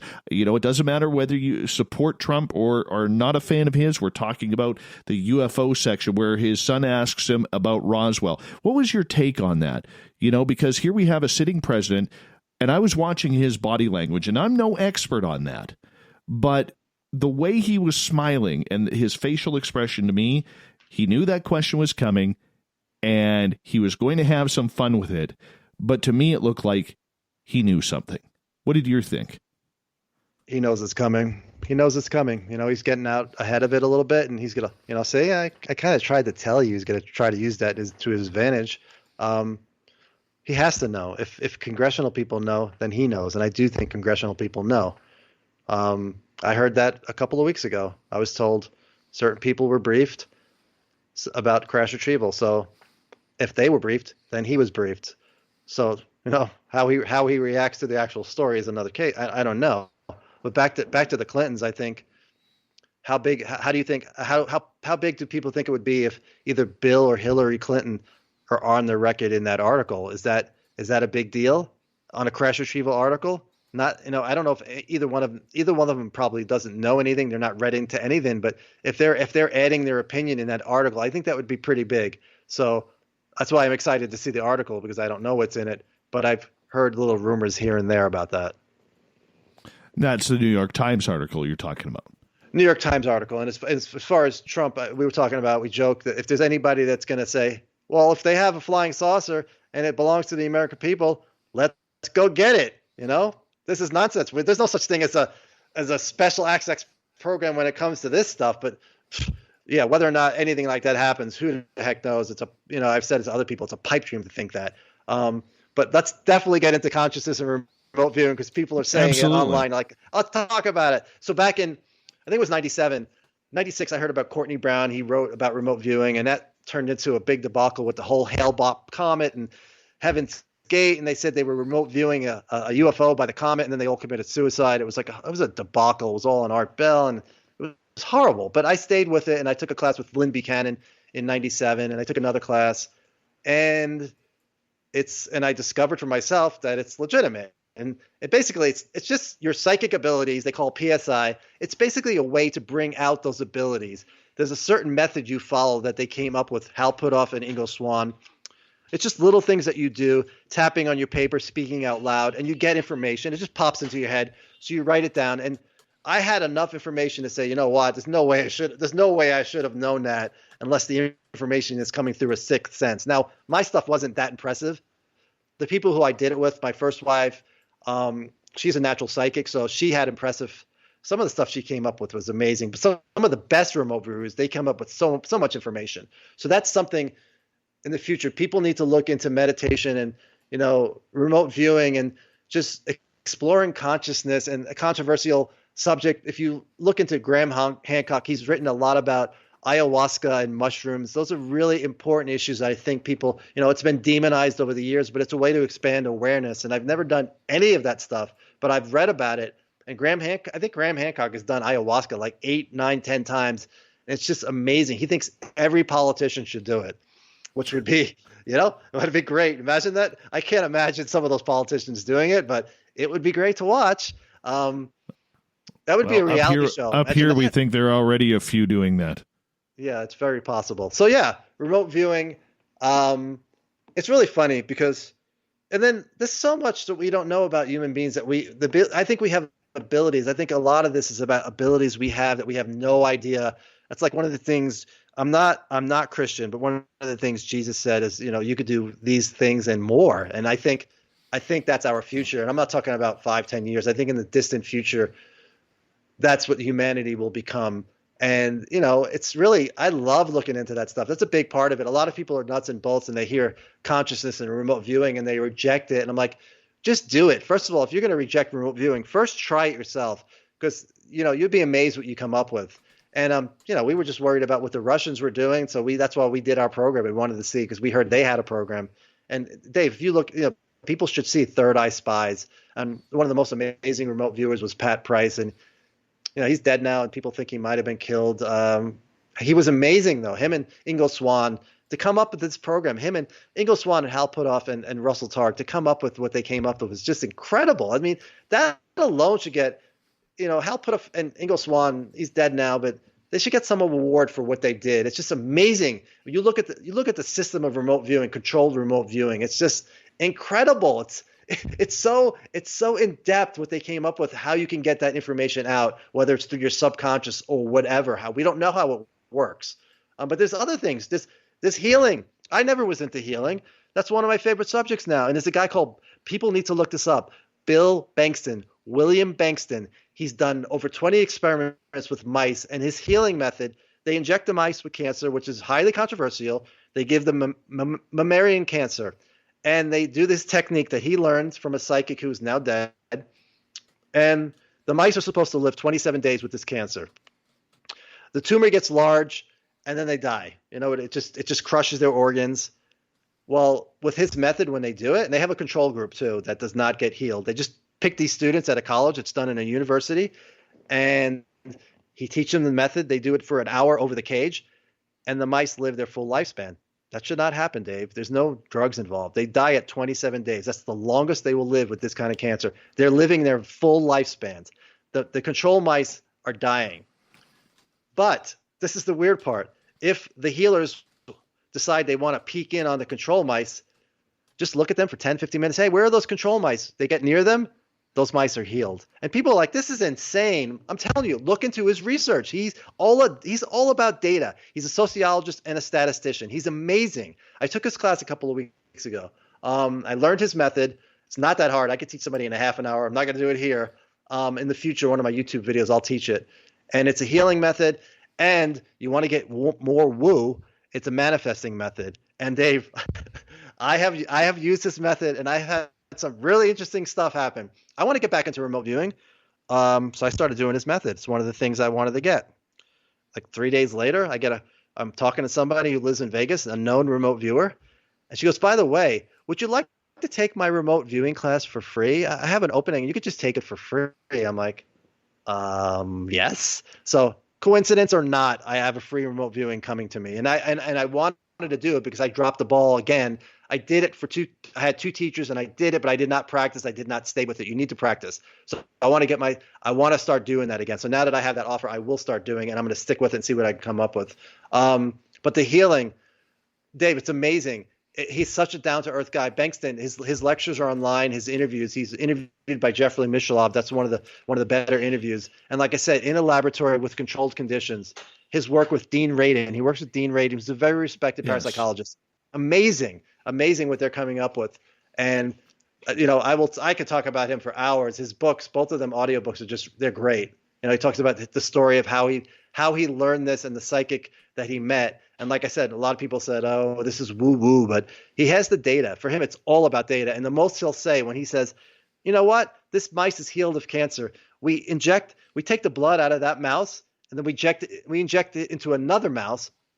We give that mouse cancer, and that other mouse is now immune because it got blood from the healed mouse. So he's like, that's interesting. That's an interesting result. That's what he usually says. It's interesting.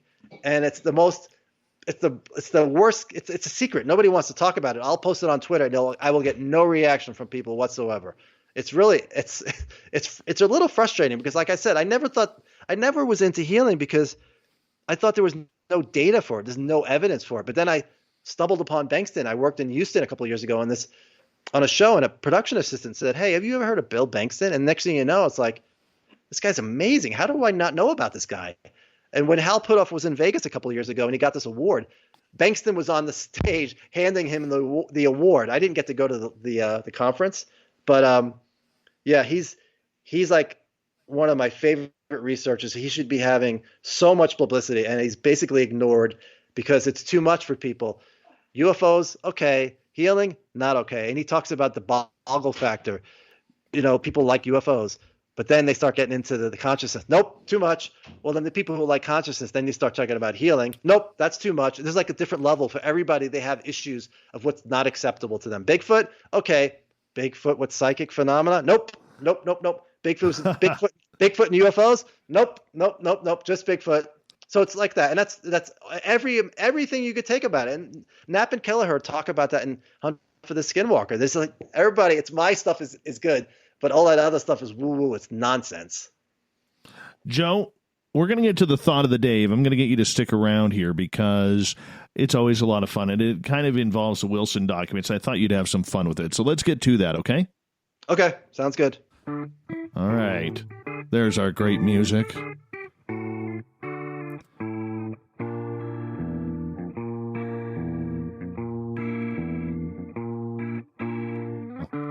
Thought of the Dave happens every night at this time where we ask a question on our Facebook and Twitter pages, then read your responses on the air because we love the audience participation around here. Today's Thought of the Dave is as follows. What's your thoughts on the Wilson UFO documents? And Joe, we had some interesting responses today from people that we're going to get your reaction to as well. So we're going to start off on Twitter, where Marty says, I am keeping an open mind while waiting for the next shoe to drop, while he posts a Canadian clown. Thank you, Marty.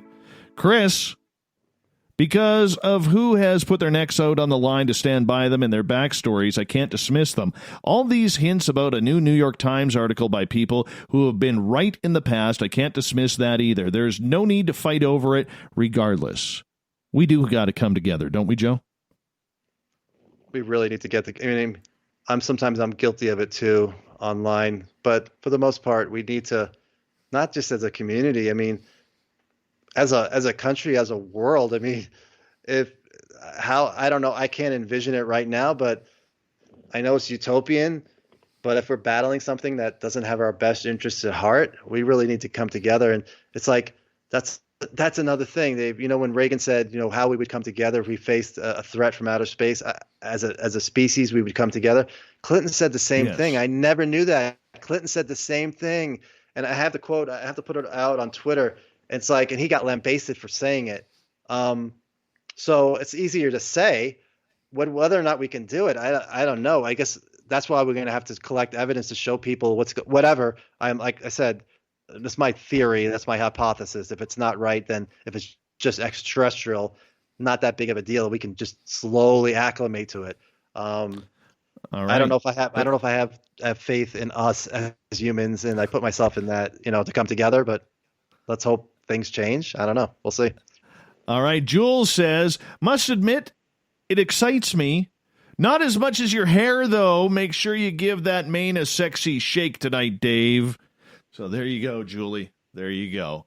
Oh, it's feeling nice, smooth, silky tonight. All right, Tim.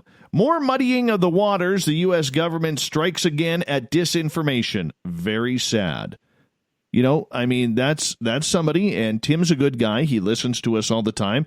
There's a guy who's tired of the wool being pulled over their eyes, and we talked about that, Joe. I don't, I never, it's not an issue with me. Like, I understand not letting the information out. So I do get frustrated because, supposedly there's dozens of videos, and I get frustrated that early on we thought they were going to be released and then they weren't. So I don't know if that's going to happen here. I'm thinking not. It's the president drives it, so I have to hope that he please, as a distraction from all the other stuff that's going on, just push for the open hearings and the immunity. That's the key, Dave. We need immunity for these people in these programs.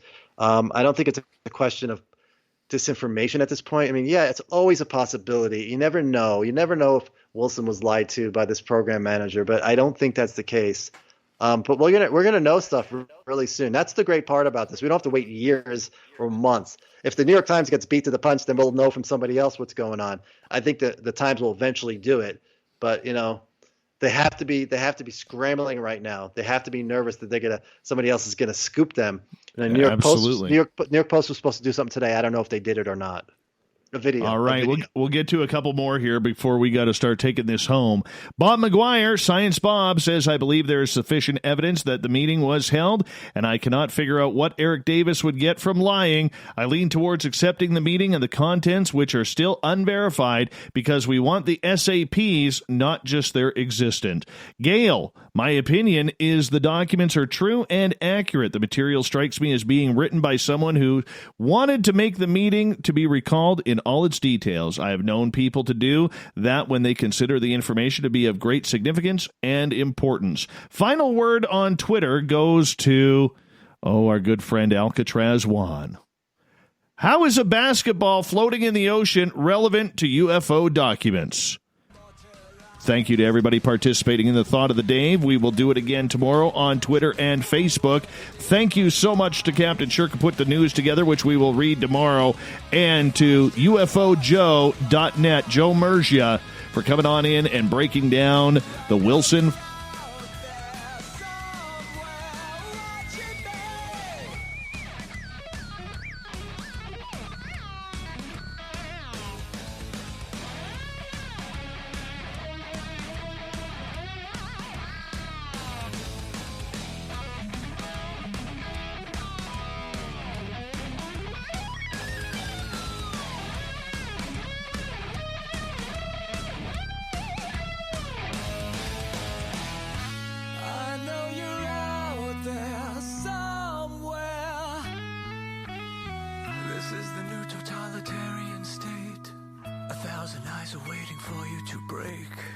Stay in line, don't make a mistake. We're watching.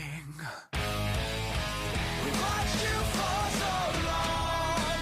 We wait for you to fall. We will expose you all. I know you're out there somewhere watching me.